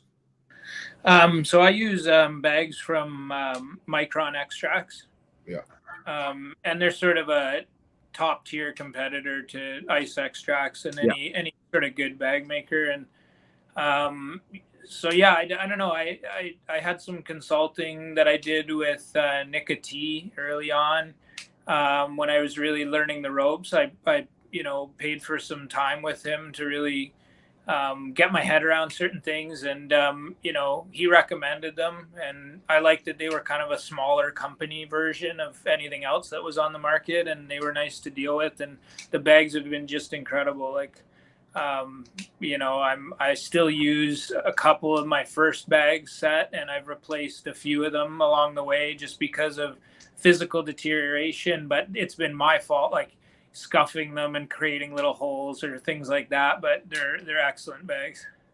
Are you using a customized bag set, or are you running just a normal ascending bag order? Like, are you doubling up on any of your bags? No, I've never done that. That's interesting. Never thought about doing that. No, I've never done that. No, I use sort of the standard set. I fuck around with the sizes of bags, and so I found that on my 45 gal brute, certain bags were like too tight and certain bags were too loose. And so I actually went to, I think, a 55 gal bag for a couple of the screens so that they're looser. But that's just for ease of pulling them. What else was I going to say? I mean, I have two sort of setups. I do one setup for rosin pulls, and I do another setup if I'm pulling full melt, which is, of course, way more screens and way more cleaning and work. I typically like that 70 to 149 for a lot of the strains I run. Some of them, the 70, if I pull it on its own, is a little bit less Gucci than the 90 and up. So on those certain strains, I'll do a 90 to 149 instead of a 70 to 149. Are you determining that by sight, or are you trying smoking it? No, by sight. First thing I'll do with any new strain or any new run is I'll put every bag in. I don't run a 25. I can't be bothered collecting 25, and some people might hate hearing that, but it goes down the drain. And so 45 and up, and I'll put every single screen in. I don't run 100. I've got a 90 and a 120. I know there are like cool like 100s or 110s, but that's what I like to do so that I can look at each individual catch and the quality. And what you'll see is that nice transparency down to the 90, but a lot of times the 70 will start looking whitish and pasty, kind of like the 45, but not as bad. And when I see that, sometimes I won't include that in the rosin catch, but then I'll make nice hash bricks out of 45 to 90U, right? That are pretty clean. Yeah, and do like temple balls and age them. And I'm starting to get into some of that cool stuff. So, yeah, I mean, even today I processed a whole bunch of sticky papaya, and I had a third wash, like a seconds quality little press out, and I just decided, fuck it. I didn't even press it. I said, fuck it. I'm not going to press it. I'm just going to make some temple balls out of this. So it's like pretty Gucci material, and it should just get all nice and rank after a few months. So I'm super stoked to pull those out in 3 to 6 months and see how they're smelling. Cause this papaya is nice. You hot roll them? Yeah. I mean, this stuff, man, the papaya comes out. It's all melted already. Like it's like the fruit joy. Like it's a pain in the ass. It's stressful as fuck. I open the freeze dryer. My cold room's at 40 Fahrenheit right now. I can't get it lower. It's maybe 40, 42. I get the tray out, and within about 10 seconds, there's no way you're getting that through a sieve. Like it's already kind of formed into a patty. Yeah. And so I have another piece of parchment that I drop it onto, and then I just kind of fold and use the heat of my hands on the top to get it to, and it just the heat of your hands, it's all one log. And then you just, I'll roll that into a log and then cut it up and put the chunks into rosin bags instead of sieving the hash. And there's about 3 strains I run that I don't sieve at all. I don't even attempt to. I just dump the tray onto a parchment and press it into a hash log and chop it up because it's just like there's no other way. But that's an art in itself. Like every part of fucking with sticky oily stuff is a bit of an art, keeping it off you and your gloves and everything else. But man, getting a chunk of really sticky raw hash into a rosin bag is it's one of those feats where like, it's one of the hardest things I do. It's frustrating as fuck. I wanted to ask you about fresh press versus cured. Like, what are your thoughts? In Canada, we don't see a lot of fresh press, but as a hash maker, you have access to it. So like, what's your opinion on this? So I'll say this, like the purest opinion that fresh press is the most unadulterated product, that you're preserving the terpenes and everything better than cold cure. Like there's kind of the cold cure versus fresh press guys that battle online and kind of shit talk each other. And I get the argument for the fresh press. I think it's a better shelf life product. You can freeze it and have it, stay even longer. And the ability to have it cure out is kind of cool too. Like you're controlling the curing. But for me, I've never been able to enjoy the experience as much as cold cure. I don't know if it's more, I don't even know what it is about fresh press from a technical standpoint. I've heard hash makers mention that it contains maybe some elements that cold cure doesn't. Well, there's more volatiles present. Like volatile, that's it. Yeah. So it's like, and that's what I find. There's just a slight harshness to it versus cold cure that I can't get over. And then the other thing is I don't like fucking with it when it's still in fresh press form. Like some people like to like chip out pieces and pull them out. And that to me is just a nightmare and a mess. And then I also think that very few rosins cure soft and wet enough for me to want to have an unwhipped jar and just scoop out of it, if that makes sense. Like most strains, even if they'll cure up kind of wet, when you do a jar of fresh press, they'll be pretty damn dry and crumbly in the fresh press form because there just wasn't enough and you can't whip it. But the really Gucci ones that wet up nice, you do fresh press, and then you go to scoop in once it's cured and it's soft. It's like butter. Man, like that's kind of special. But generally speaking, I find those are rare. the rare. And I don't love doing it. Obviously, as a hash maker, jarring it is a pain in the ass, and getting it to come out clear with no bubbles is an art that I haven't even come close to mastering. Like there's guys in the States I see running fresh press that literally looks like glass. And, that's obviously something I'm aspiring to get to one day, or get the cuts and learn the tech well enough. I mean, I kind of know it, but I haven't got it down. But then it's also like every strain runs different in fresh press. There's some that almost seem to like want fresh press. They come out so clear. Everything looks so Gucci. And there's others that just come out completely bubbly and weird and foamy looking. And you're just like, why would I put this in a jar like this? This is not attractive, 100%. But I am super impressed with the guys that can get it that clear, and get it into a jar that clear, at the right weights. Professor Sift is one that I follow, and I'm always blown away whenever he does a fresh press run. I'm like, this guy's a wizard, man. Yeah.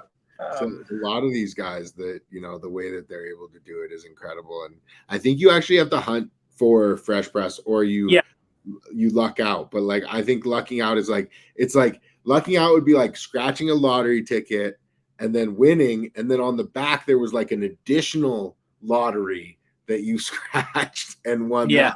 That. It wouldn't line up like that. So I think that, I think that's something.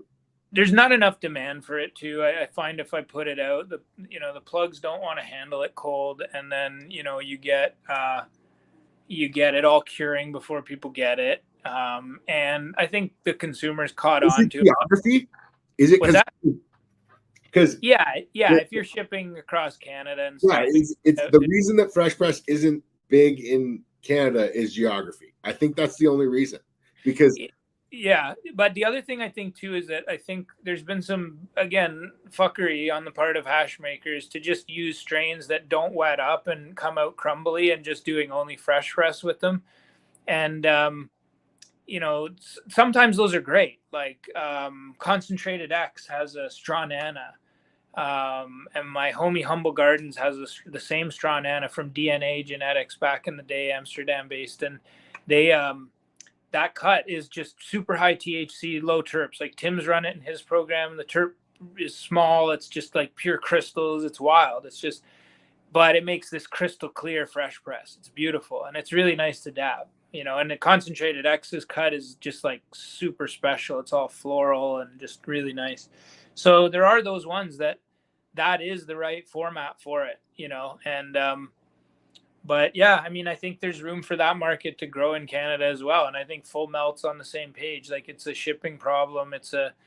And there's guys who are tried shipping with dry ice, do ship with dry ice, ship with cold packs and all this stuff. And, like Van Span in Canada is probably the top dog in my opinion on the melt side. And just, but you do have to almost assume that most clients are going to get it melted, right? Mm-hmm. Like it's too hard to maintain it in powder form. Yeah. But man, when you can have farm to table sales, or you can have dispensaries that are properly getting their shipments in frozen and kept in freezers, and you just walk into a dispensary and you get a nice cold thing. Maybe you even get it in a cold pack in a little U-line box if you want to pay a bit extra. That's the 710 model. I mean, they send you home with an ice pack, man. Like, yeah, man. Yeah. I mean, there's no reason we shouldn't be doing that. And, Sunrise and some of the shops are trying, but they're limited by how it comes to them. And it's like sometimes the product's not getting respected on the way to the dispensary, so.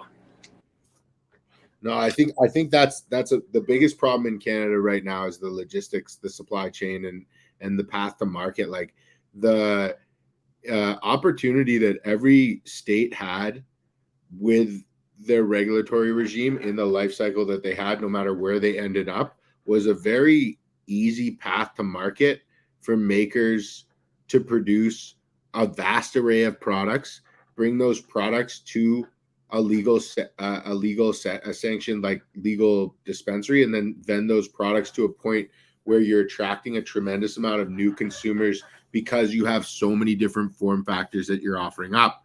Whereas Canada, we stifled all that interest because all that interest peaked, and then we limited the amount of products for the first 2 years, and then we grew it a little bit and opened up more products. And I just think that not allowing that sort of farmers market creative offering mentality where realistically, nobody was badly, hurt in any kind of way in all these examples, is probably what crippled, really the interest in the Canadian retail cannabis store. I mean, I know all these great retailers are doing their absolute best, but I mean, in the early days, it was the most sterile environment. I mean, there were a lot more interesting stores selling a lot less interesting items. Oh, it gets worse than that. I mean, I've heard that the BC cannabis stores are ultimately sort of the licensee of the independents in a sense, and is how I understand it. And I could be wrong. There's probably someone screaming right now, but the thing is that they have the data apparently on which stores are doing the best, and then they'll use that data to open up competing stores nearby. But they also get wholesaled at a lower cost than they're selling to the independent. So they'll retail at a price below where the independent can on the same product that they've just, like mobsters, gone in and sold you at a higher price and move in next door and say, too bad, and it's a rigged game, man. Like a lot of things. And I mean, I work in the business world, and it's gross. It's a gross space. And my goal is to transition out of that over time and into this. But it's very hard to figure out a path today that is, lucrative enough. And it's, I think that opportunity is growing on the legal side. But for a while, I just haven't had any confidence in the ability to build a career with longevity and some job security in that space. You got it. I mean, everyone needs to continue to build their brand in wherever they are. They should spend a little bit of time every day building whatever personal or corporate brand is around them, because what legal cannabis in Canada said would be of no value is going to be of the most value, which is brand and recognition and reputation as quality. So I think that, you're doing the right things. I mean, I've talked to a lot of people over the years where they go, listen, I'm like, and not even from the financial world, from the, just pure legacy world, where it's like, yo, I need this much to sniff over there. And it's like, bro, you're not going to get half of that. No, I know. And they're when like, I first started talking to LPs, I had dreams of like what I wanted to earn. I was like, coming in, I'll make cash for you and blah, blah, blah. And then I was, very quickly like humbled by, okay, this is not going to be what I thought it was. So what are some angles? And that's when you have to get creative. And the other thing is, like, I have kids. I got two little kids. And, for me, my parents taught me to go to school and get a job with a company. Like, and it was kind of foolish to be an entrepreneur. Like, you can fail and lose everything and so much risk and blah, blah, blah. But I think today it's the opposite. And it's a lot of times it's not one business, one pursuit, one job. It's like having a couple irons in a couple different fires, or fishing lines in a few different ponds. And, you never know, like, when something's going to hit, And, it's so yeah, I think I'm going to continue to explore it. I'm going to continue to have fun making incredible oil on the gray side. And, for me, it all came about because of COVID. Like, I had my job, it was downtown, Monday to Friday. And it's, I don't have an office job. I pop around and meet with people, and kind of like you, I'm doing a lot of lunches and networking and building relationships and fucking around. And then all of a sudden I'm at home all the time, and I had a little like sort of tent shop going in my garage, but I'm like, maybe this will be a good time to like take this a bit more seriously. So I just dropped, $30K into like a proper shop, and then decided, fuck it, I'm gonna learn to make hash too, and I'm gonna start a hash brand and a rosin brand, and then I had so much fun in the beginning, just building the brand and doing labels, and like in the investment industry, I help people make lots of money and lots of money for their clients, but you don't get a lot of praise. You don't get a lot of thanks. It's not a very communal place, and everyone's got egos, and they're kind of shitty, and it's like a kind of dark world. There's great people too, obviously, Yeah. but the bias towards shittiness is high. Yeah. And then I start doing this. I launch Wash, and I start putting jars out and getting things out across the country, and then seeing the people post it in stories and get hyped on it. And then I start getting all this praise from people like, yo, really nice work, love this, or it helps me with this, and I just realized, like, wow, like one job is very lucrative financially, but gives my soul very little. And this thing is not very lucrative. In fact, a lot of times I have no idea if I'm making anything. I'm probably losing money, but I'm having a hell of a time doing it. And I'm getting all this positive feedback and community, building community and meeting all these nice people and cool people. And it's like, it's been the coolest journey for me. And, it's for me, like I'm just in my early 40s. And it's probably going to be one of those like TSN turning points where like everything changes probably from this point forward slowly. Right. But that's the path now. The path is back to what I grew up loving and doing. And, I did this other thing for a while, and it enabled me to build a house and start a family and get financially stable. But now I have to follow what my real dream is, which is to work with this plant and bring it out to people and create amazing products in beautiful little jars, 100%, man. And I mean, you are what you're around. And like, I worked in commercial real estate for the better part of 6 years, and stepping away and, finding my way into the community as like somebody who's put their face and name out there was like the best thing I ever did. I mean, that corporate world promotes, money and financial gain over anything, and will celebrate, taking advantage of another. And I think our community, the true core cannabis community, regulates and watches how we all operate, and then time will eventually catch up to you. You will eventually not get that invite to that certain dinner or that certain event. And we are a family, and we all take care of each other and watch out for each other. So I think that, the best, it was definitely a TSN turning point in my life. That's for sure. Yeah, for sure. And then it's cool when you can kind of see that happening, and you don't really know where it's going. Like, I don't really know. I don't know how far this is going to go, but I know I'm having a blast. I know it's opened up a lot of new doors. I've learned new skills that's one of the most satisfying things in life, is getting good at something, to the point where you're proud of your own work, and then another big soul feeder is making people happy, man. Like seeing this shit go out and seeing people get stoked. There's nothing like it,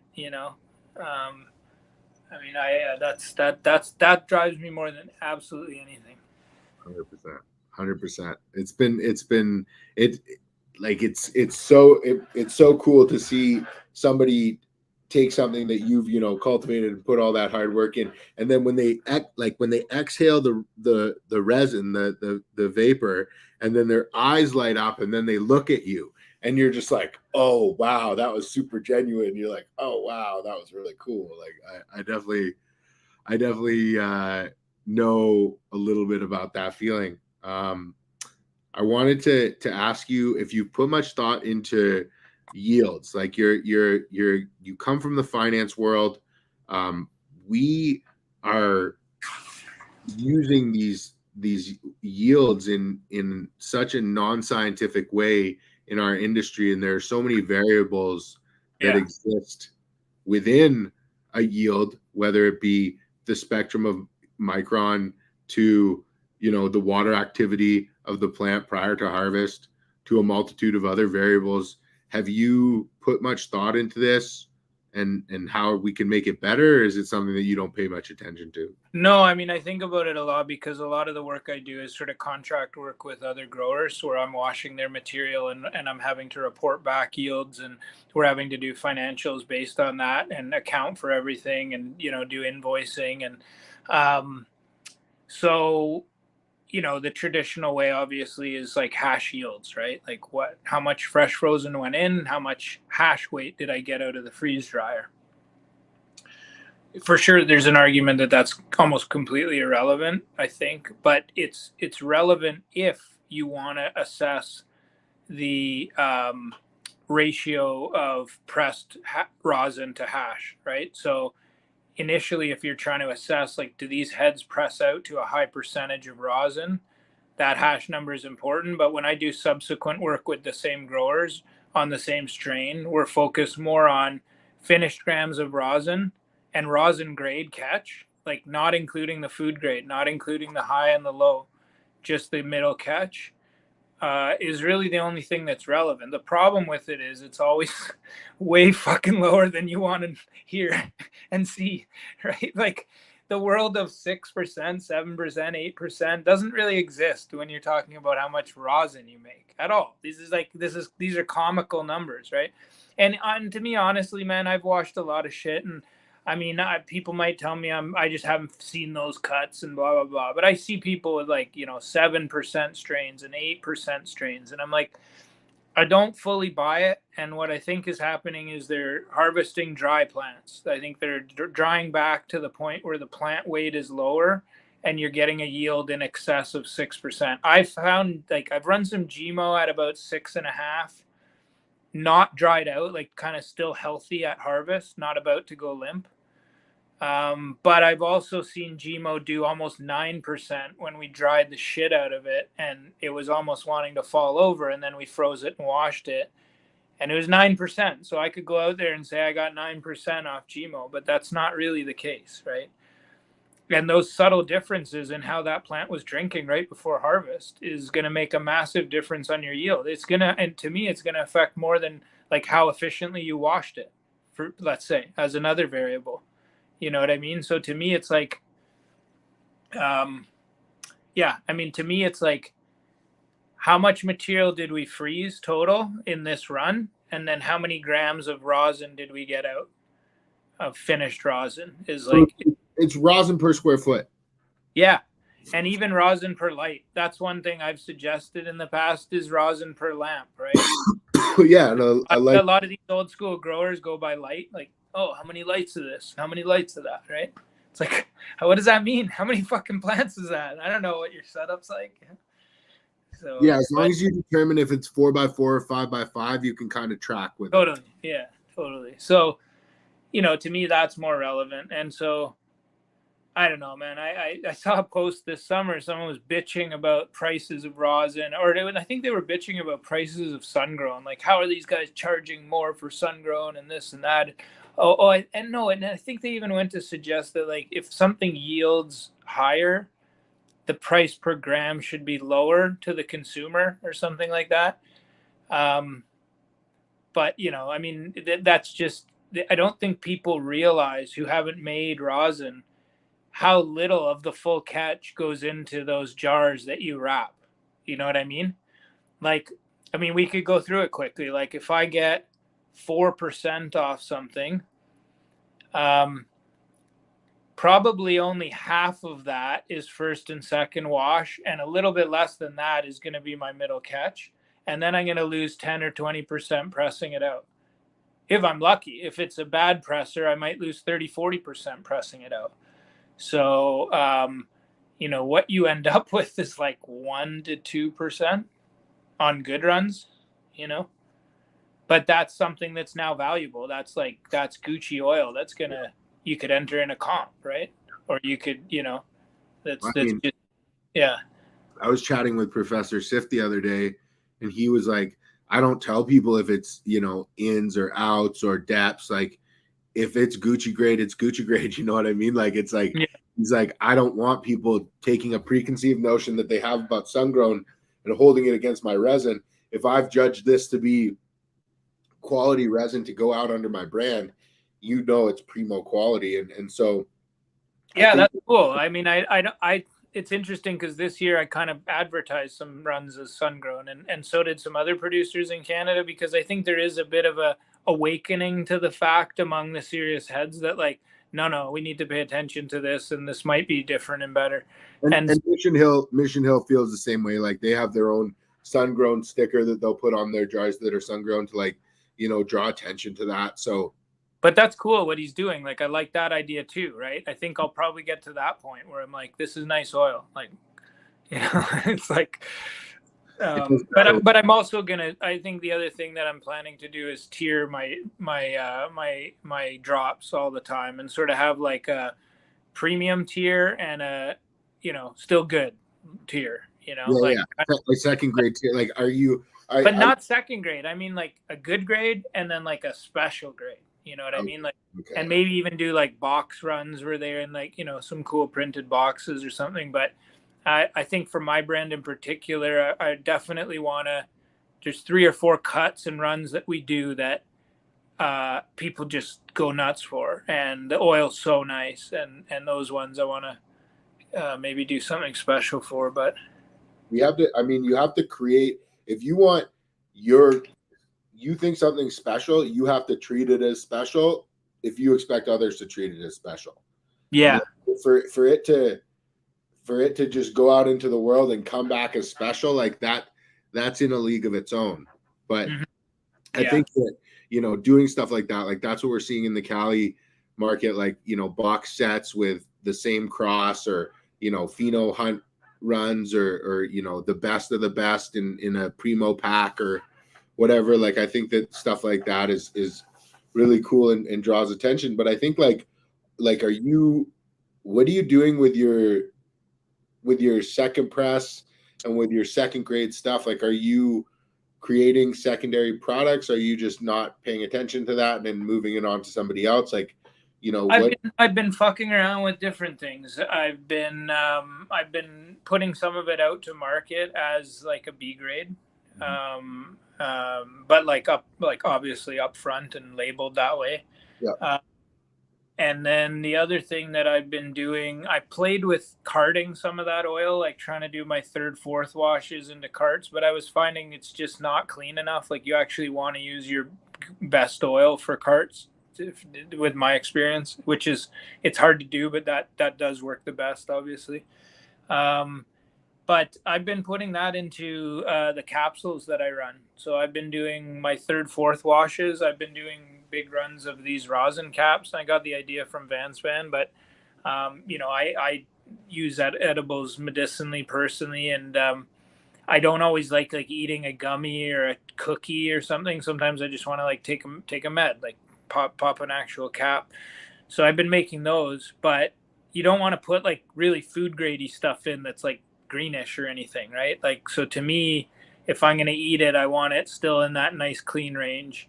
So I've been doing some of that. It's not really financially efficient, but I'm pretty adamant about staying honest with what goes into my jars and staying in that nice catch. And I think, I really believe, you know, I've had good response to product because of, in part because of that, in part because of holding true to being honest about what's going in, what the catch is, and how it's been pressed out, and taking a bit of a hit on overall production, right? Like, you're putting less out to market in that way, you know. But it's, again, it's, to me, because it's not really, I'm not dependent on the income from it. It's not an earning mechanism much for me. It's a passion project. It's something I do for the love of it. And as I say that, I'm like, I can't believe I fucking work that hard for just fun. But I'm trying to build something bigger over time. Absolutely. I'm trying to build something that I can take to the legal side and potentially one day, and you know, do something wider with. But yeah, I mean, it's a labor of love, you know, and you got to kind of make sure that if you're a craft brewer, the batches you're putting out are always your best work. You can't be fucking around with seconds quality getting mixed in to just try to move more jars, which is it's so easy to get caught up in that as a hash maker because it's hard. And the market's softened and there's hash makers out there now running so much material that they're putting things at such a low wholesale cost that people are coming back to existing hash makers and saying, yeah, but I can get this now cheaper. And but it's out of necessity. A lot of people get mad at it and it's like, fuck, why are people dropping prices? But to me, it's like, I get it. But it's a demonstration to the distributor or the end client that they have more material than they need, right? If you're producing only enough for your needs or you're oversubscribed, then you're never going to have that problem. And people are never going to have a problem maintaining the price point with you, Yeah, I think that,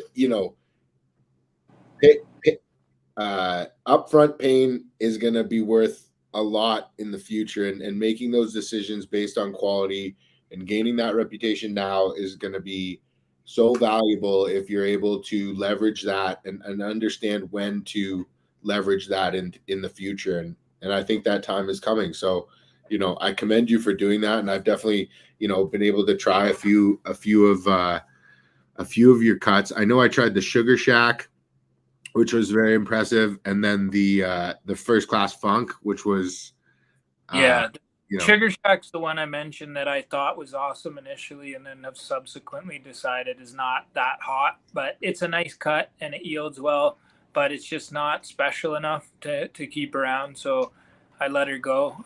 But that First Class Funk, hopefully I'll be able to do another run soon of that. And that's just spectacular material grown by Pacific Bud Boys. And they do such a good job of, organic living soil with teas. And you can tell when people do it right, when it doesn't look like a tea room or an organic room, it looks like a salt room. Like when he's filming videos in there, these spears and hammers on these plants, you're like, this can't be a living soil facility. And, it's when people have their soil dialed in and they're doing testing and they're, but that cut too is just gassy funk. And it's beautiful because it doesn't lean too heavy on the GMO side. GMO tends to dominate. It's got all that creaminess. So yeah, it's a fun one.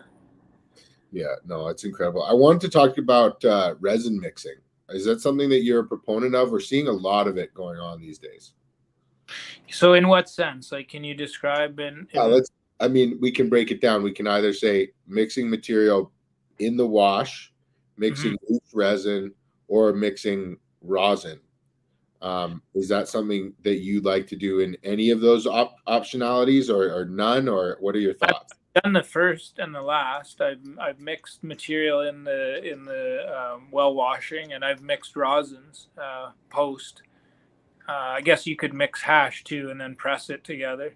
Yeah. Was that the middle option? Yeah, that was the 3 ways you could do it. Yeah, on the middle way. But yeah, I think it's cool. I think it might be kind of the future in some ways. I've seen the guys in the States doing a little bit of it, and it's kind of mixology in a way.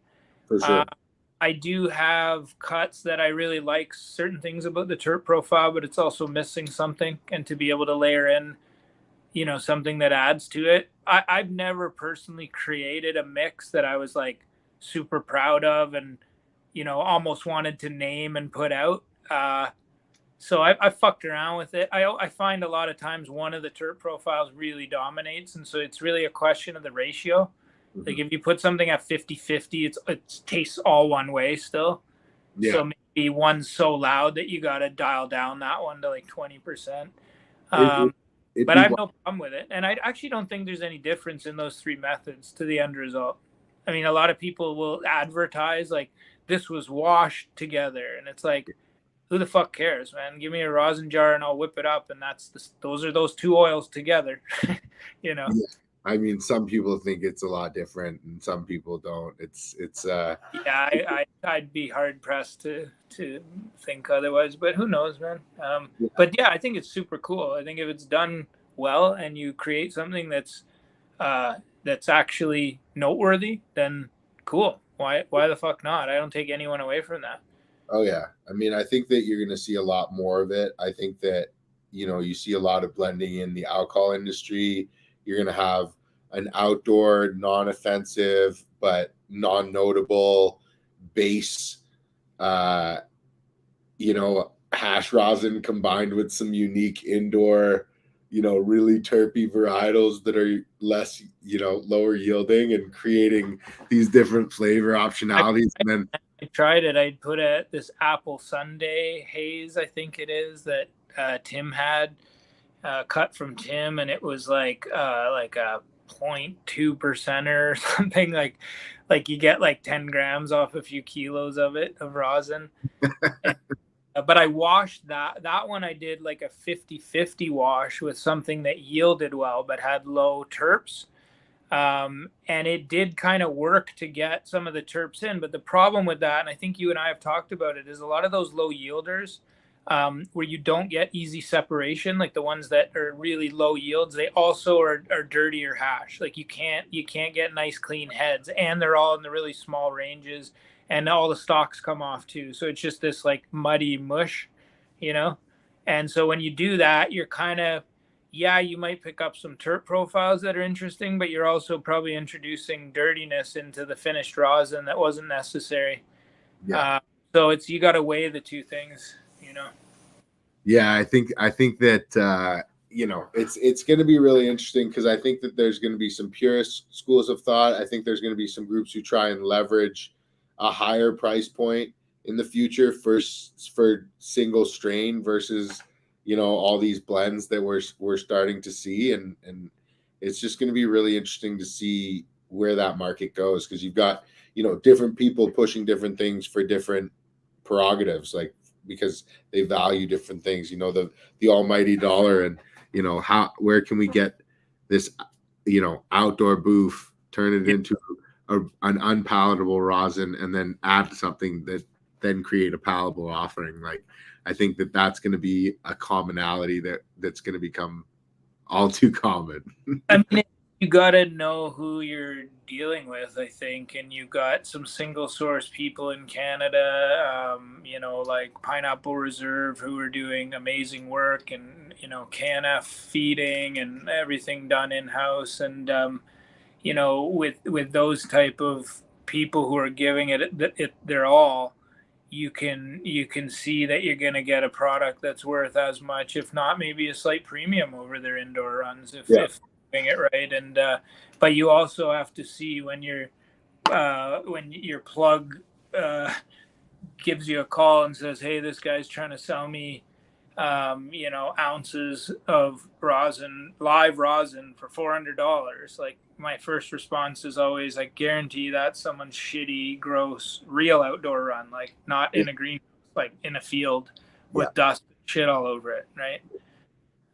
So yeah, I don't know. It's it's good. Again, it just comes down to being discerning as a customer, right? And really trusting certain people that you work with and support, and I'm like that, as I do like to buy oil from other hash makers, but really just, the ones and the stuff that I'm most keen on or haven't tried. I like buying new gear that comes to market that looks sexy. I want to give it a go. Who are 3 to 5 of the standouts in the last 6 to 12 months for you as far as flower or hash? Shout outs for makers that that you've been able to try some of their work. Well, I would say on the hash side, like some of my favorites, and if I leave anyone out, I don't mean to be rude in any way, but some of the people, I enjoy their work, and through getting to know them, I think they make hash with the same kind of intent that I do to prioritize cleanliness and all this shit. Vanspan, Canadian Dabs, I'd had no experience with him, and actually he had not a lot of presence. He's not super active online, and he just didn't hit my radar. And then I met you and so opened that jar of fruit joy, and I'm like, whoa, okay, I need to be in touch with this dude, and chatted with him and got to know him, and Yeah, concentrated X. I mean, they're sleepy. They don't do a lot of stuff, but it's super cool because when they do, everyone's hyped and it's always fire and it's single source, organic, everything. And they've been apparently doing it forever. I mean, I'm pretty new to even smoking, to dabbing rosin, let alone making rosin. So I think these guys are real OGs. I think I mentioned Van Span, Pineapple Reserve, obviously. Yeah. I mean, there's so many, man. Juice Box Selections doing some good work. I mean, it's just, there's a lot, you know. But there's a lot of weird stuff going on too. There's a lot of kind of quiet white labeling where you don't really know what's being white labeled and what isn't, and who's running what gear, and I'm not trying to be a purist. Like that doesn't necessarily matter in the absence of it only matters in the absence of quality, right? Like if quality's there, then who the fuck cares who pressed it? Or I just like people to be honest. Yeah. I like as somebody who buys rosin to just tell me what this is. Like, is it, what's the chain of command on this one? Yeah. So as somebody who works on the financial side of things, has a really interesting insight on the unfolding of Canadian legalization, because not a lot of people are able to, have the insight you have on the corporate side, as well as like a deep connection to resin. It's very unique. What do you see happening over the next 3 years? What do you see taking place in Canada? Well, I mean, I do think we've pretty close to bottomed in terms of just, pack prices for mids going down to like $200 or $100 or whatever crazy story you've heard from someone. But it's weeded out all these kind of people, again, to our earlier comments, like not really giving it their all, just trying to pump out dough. And when your intent is to make money, and that's your focus. You're never gonna be happy with what you're producing, I don't think. But so it's kind of like the cream's risen to the top over the last while. I think a little bit too. You're starting to see, and the good producers haven't dropped their prices. The people who I know that have invest a lot in what they're doing, and equipment and innovation and new nutrients or whatever, or new hash equipment, whatever. Those guys maintain their prices and should, and then new people are getting in too. I'm seeing like shops turn over where some guy's quitting, but someone else is saying, I'll step in and give this a go. But those are more experienced people I'm seeing typically, because if you got to have some balls at this point to go in and put some money into a grow and get everything going. Like the margin for error is reduced significantly. Like anytime your profit goes down, your profit margin's slimmer. It means you have a very small margin of error for runs, especially if you have a big shop that costs you 30 grand a month in overhead. So I think, the ticket today is like small. It's small. It's like small, controllable, and then scale only when demand is persistently above what you can do. And then ratchet up slowly. But like, this is not a time to ball out and take big risks, and it's a good time to shut down rooms and think differently about how you're doing things. And yeah, man, I think it's but I think looking out like 3 to 5 years, I think this trend persists where the cream rises to the top, and there is a significant portion of the heady people who are looking for quality above all else, an amazing experience, and they'll pay a good premium for the top brands. Like, and you look in the States at Trilogy and, West Coast Collective and all these brands, like,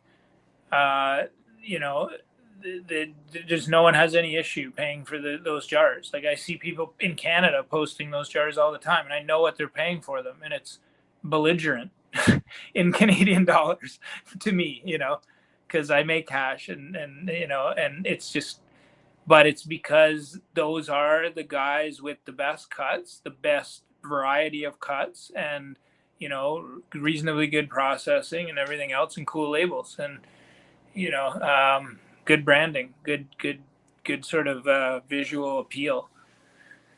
Yeah, they've built their name on quality.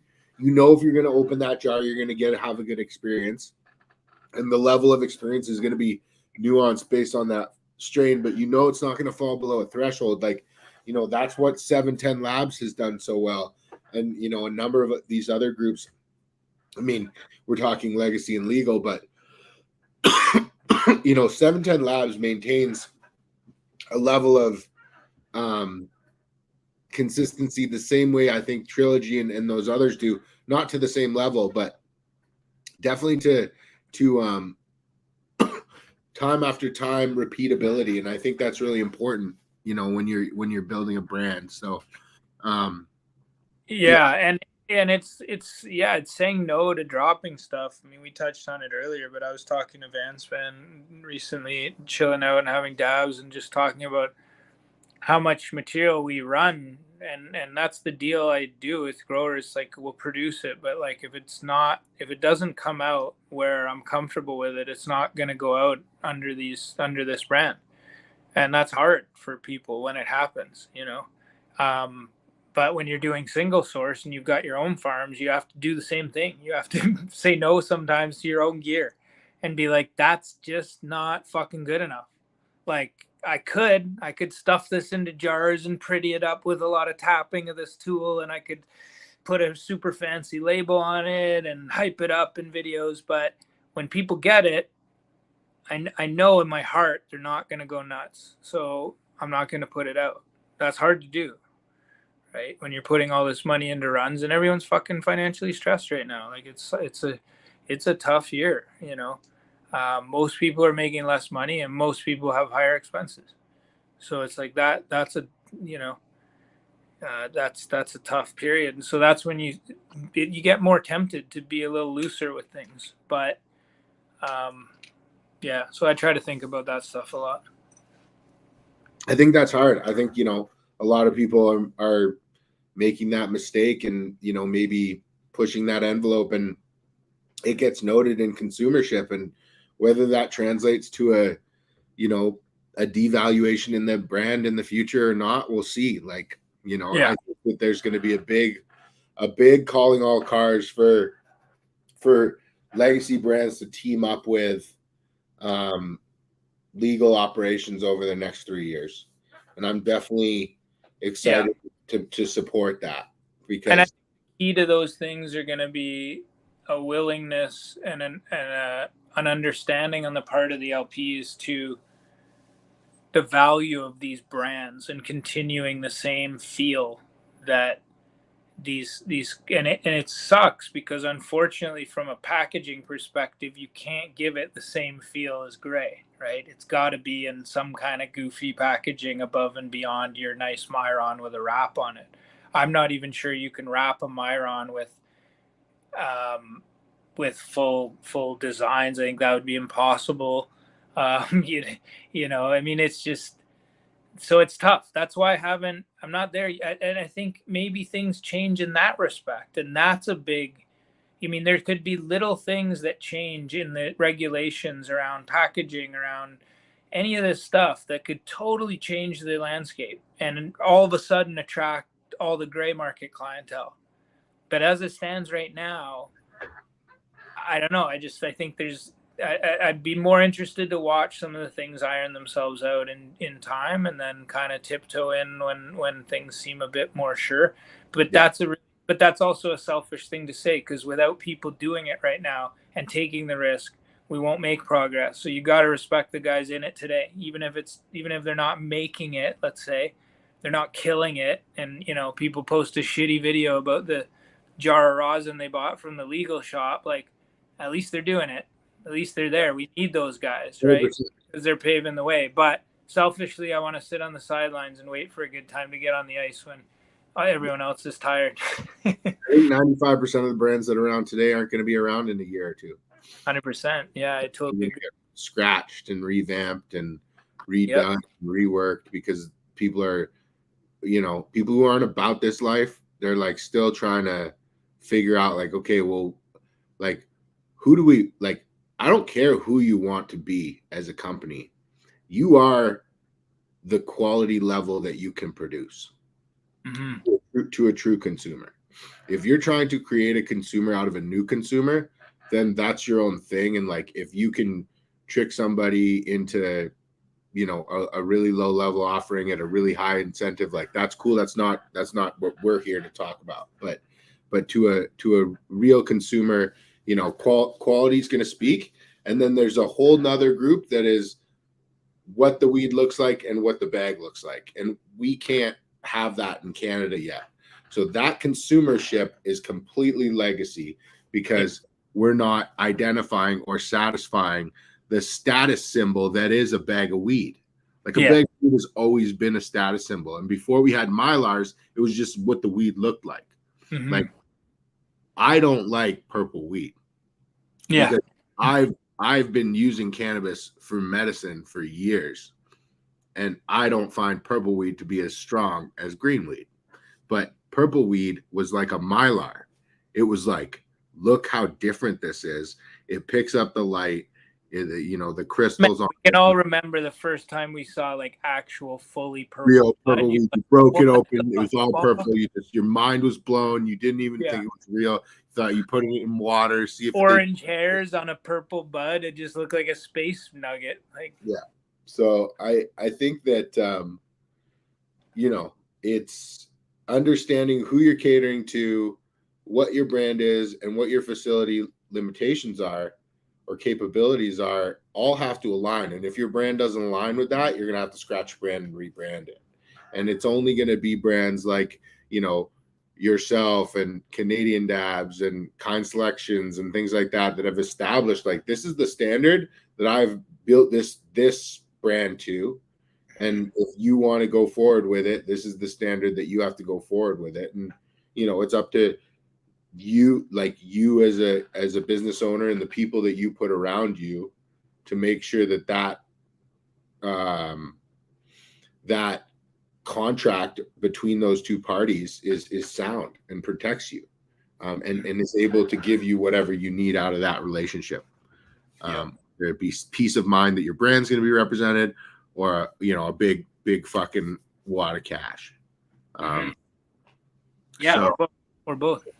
both in some way in between. So I think that I think a lot of that is going to happen, and I think it's going to give, you know, breathe a little bit of life back in. I think we need to have more culture.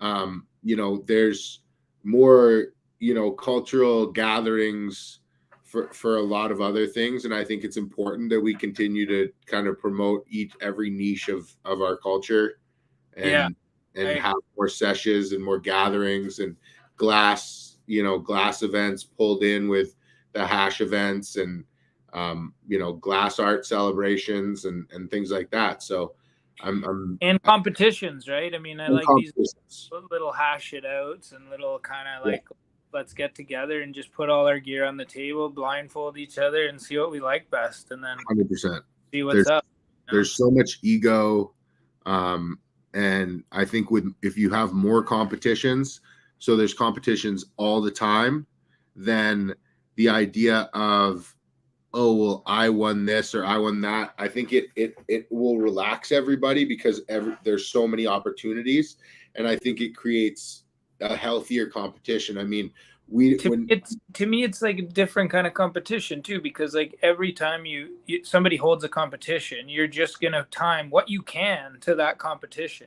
Like very rarely do you have enough lead time to like completely plan out something. So, and then that run might go good or might go bad. So it's almost like a cool playoff hockey game every time, where it's like, let's say who wins this Stanley Cup, you know, but then the next competition's like a whole new Stanley Cup. It's not. So you're always going to have different people winning, and you're always going to have some cool surprises, right? And you know, I've only entered one competition ever, but and you know, didn't do that great, but you know, placed in sort of top 5, and but you know, I want to do more of it. It was such a cool experience to just like send this box off and just be like, all right, let's see, you know.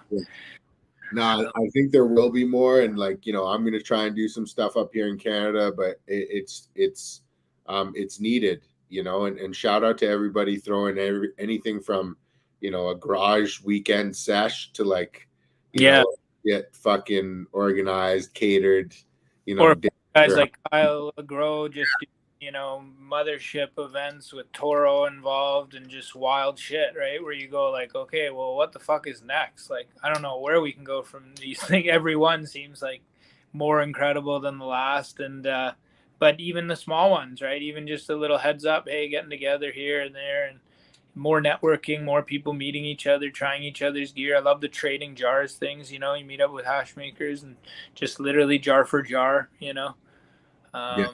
So yeah, I mean, it's definitely evolving, and I'd like to, I think I want to see more people get into dabbing in general. I think these things scare the shit out of people, generally. Like, I mean, and I travel back east sometimes, and sometimes I bring the Puffco, and sometimes I bring an actual rig, and even among friends that I grew up hitting bongs with every day, when you rip out that torch and start heating a nail, they're like, whoa, whoa, whoa, whoa, what's going on over here?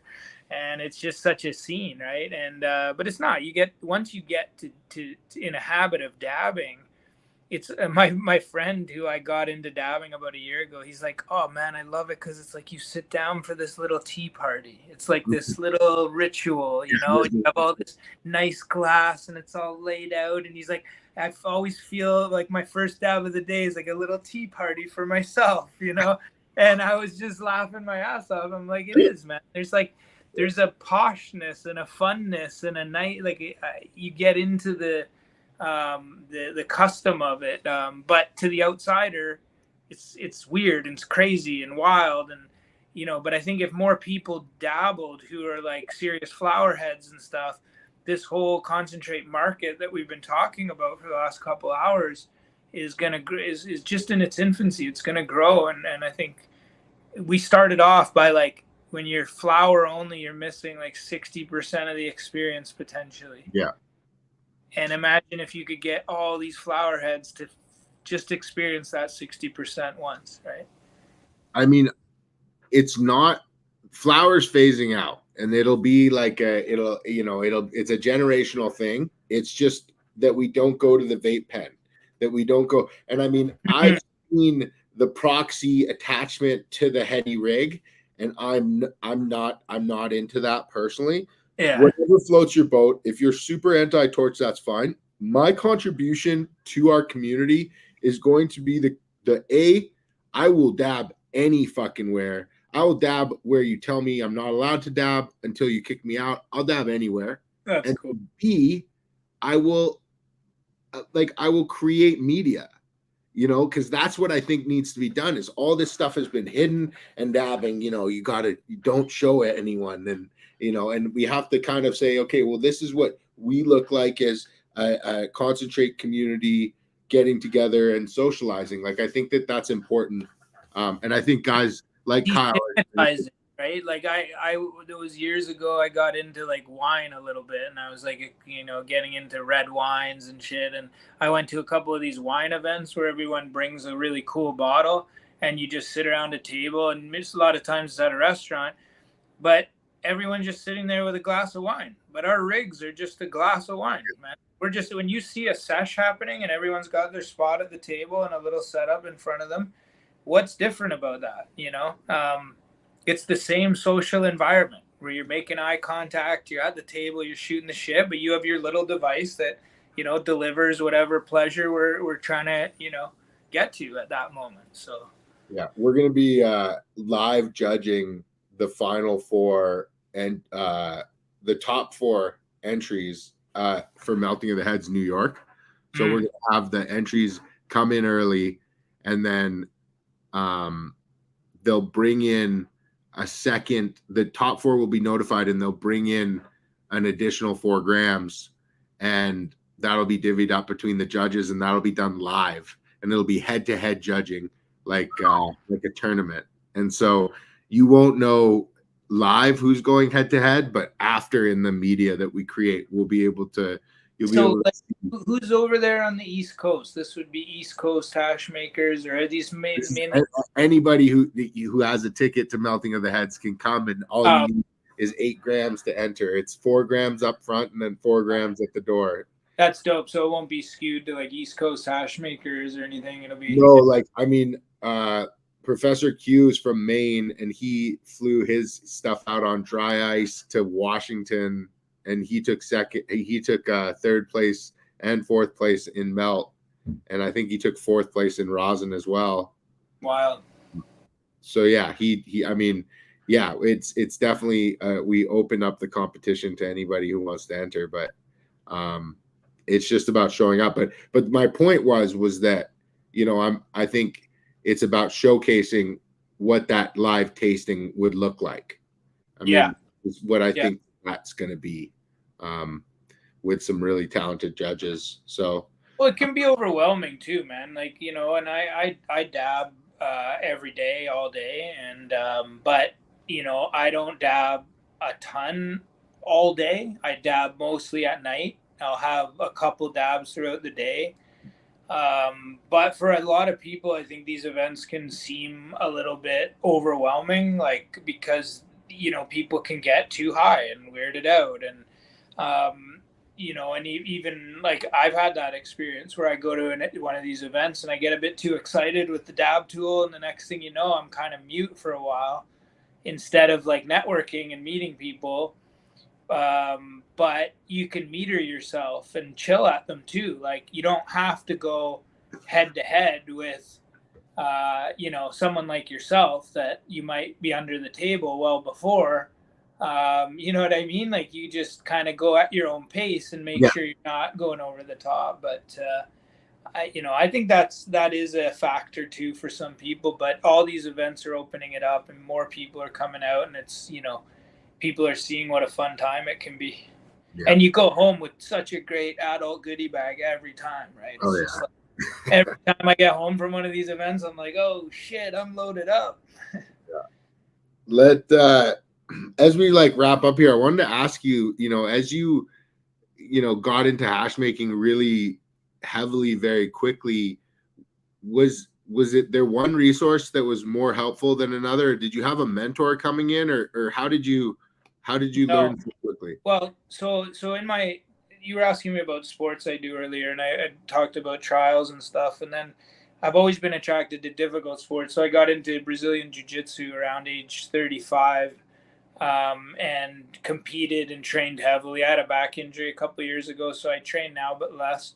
But one thing I realized with Jiu-Jitsu is, as hard as something might look on the surface, anything is possible if you just slowly start chipping away at it. Like, when I looked at people who could do that sport well, 7 years ago, I never dreamed I would get anywhere near there. And just, if you just keep putting in the work like an athlete, just do the work and take on as much work as you can. Like, if you want to really get good at hash making quickly, do the work. And it's a fucking grind, man. It's hard physically.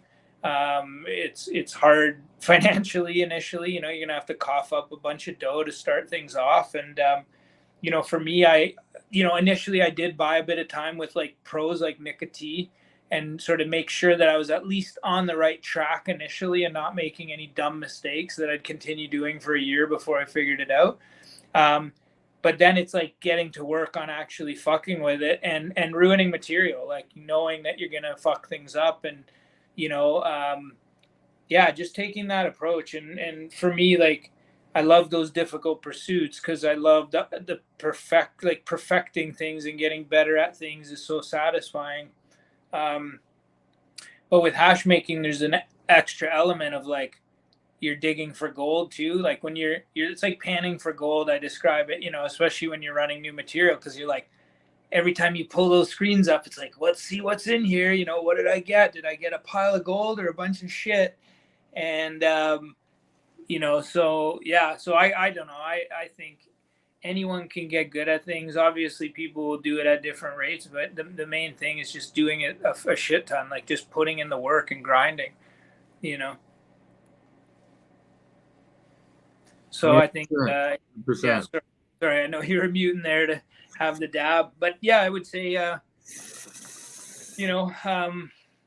combination and also keeping an open mind, I think is really important, because initially I created decisions in my head about how things worked, or like salts are just fine and organics no better, and this is all just this, and you get these kind of hard-headed leans. I do anyway.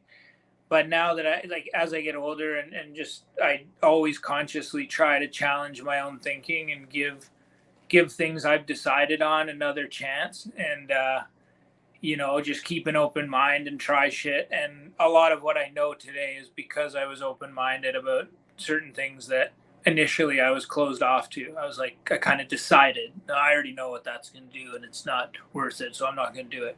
Then I try it. Oh shit, it works. Okay, now I do it forever, So, yeah. Duff, man, I appreciate you coming on. I appreciate you taking the time. Like, where can people get in touch with you if they want to reach out? Insta is the best place for sure.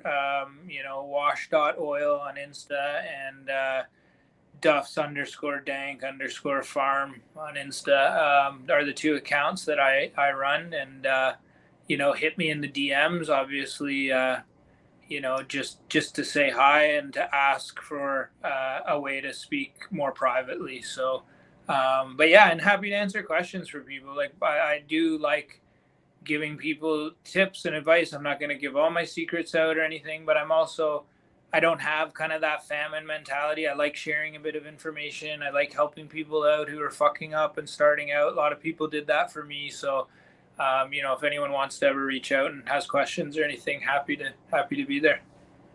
So, well, thanks again, Duff, for taking the time. I definitely want to have you back, and I'm definitely going to be watching out for any rumblings of hearing about the brand coming to market, because I know it's definitely got a place here, and I definitely want to see it. Cheers. It was an honor to get the invite to come on, and just really appreciate it. And I think we had an awesome chat. It was cool to reconnect, and yeah, man, we'll be in touch, and thanks again. Absolutely, everybody. Hope you enjoyed the show. Don't forget to like and subscribe. Cheers, everyone.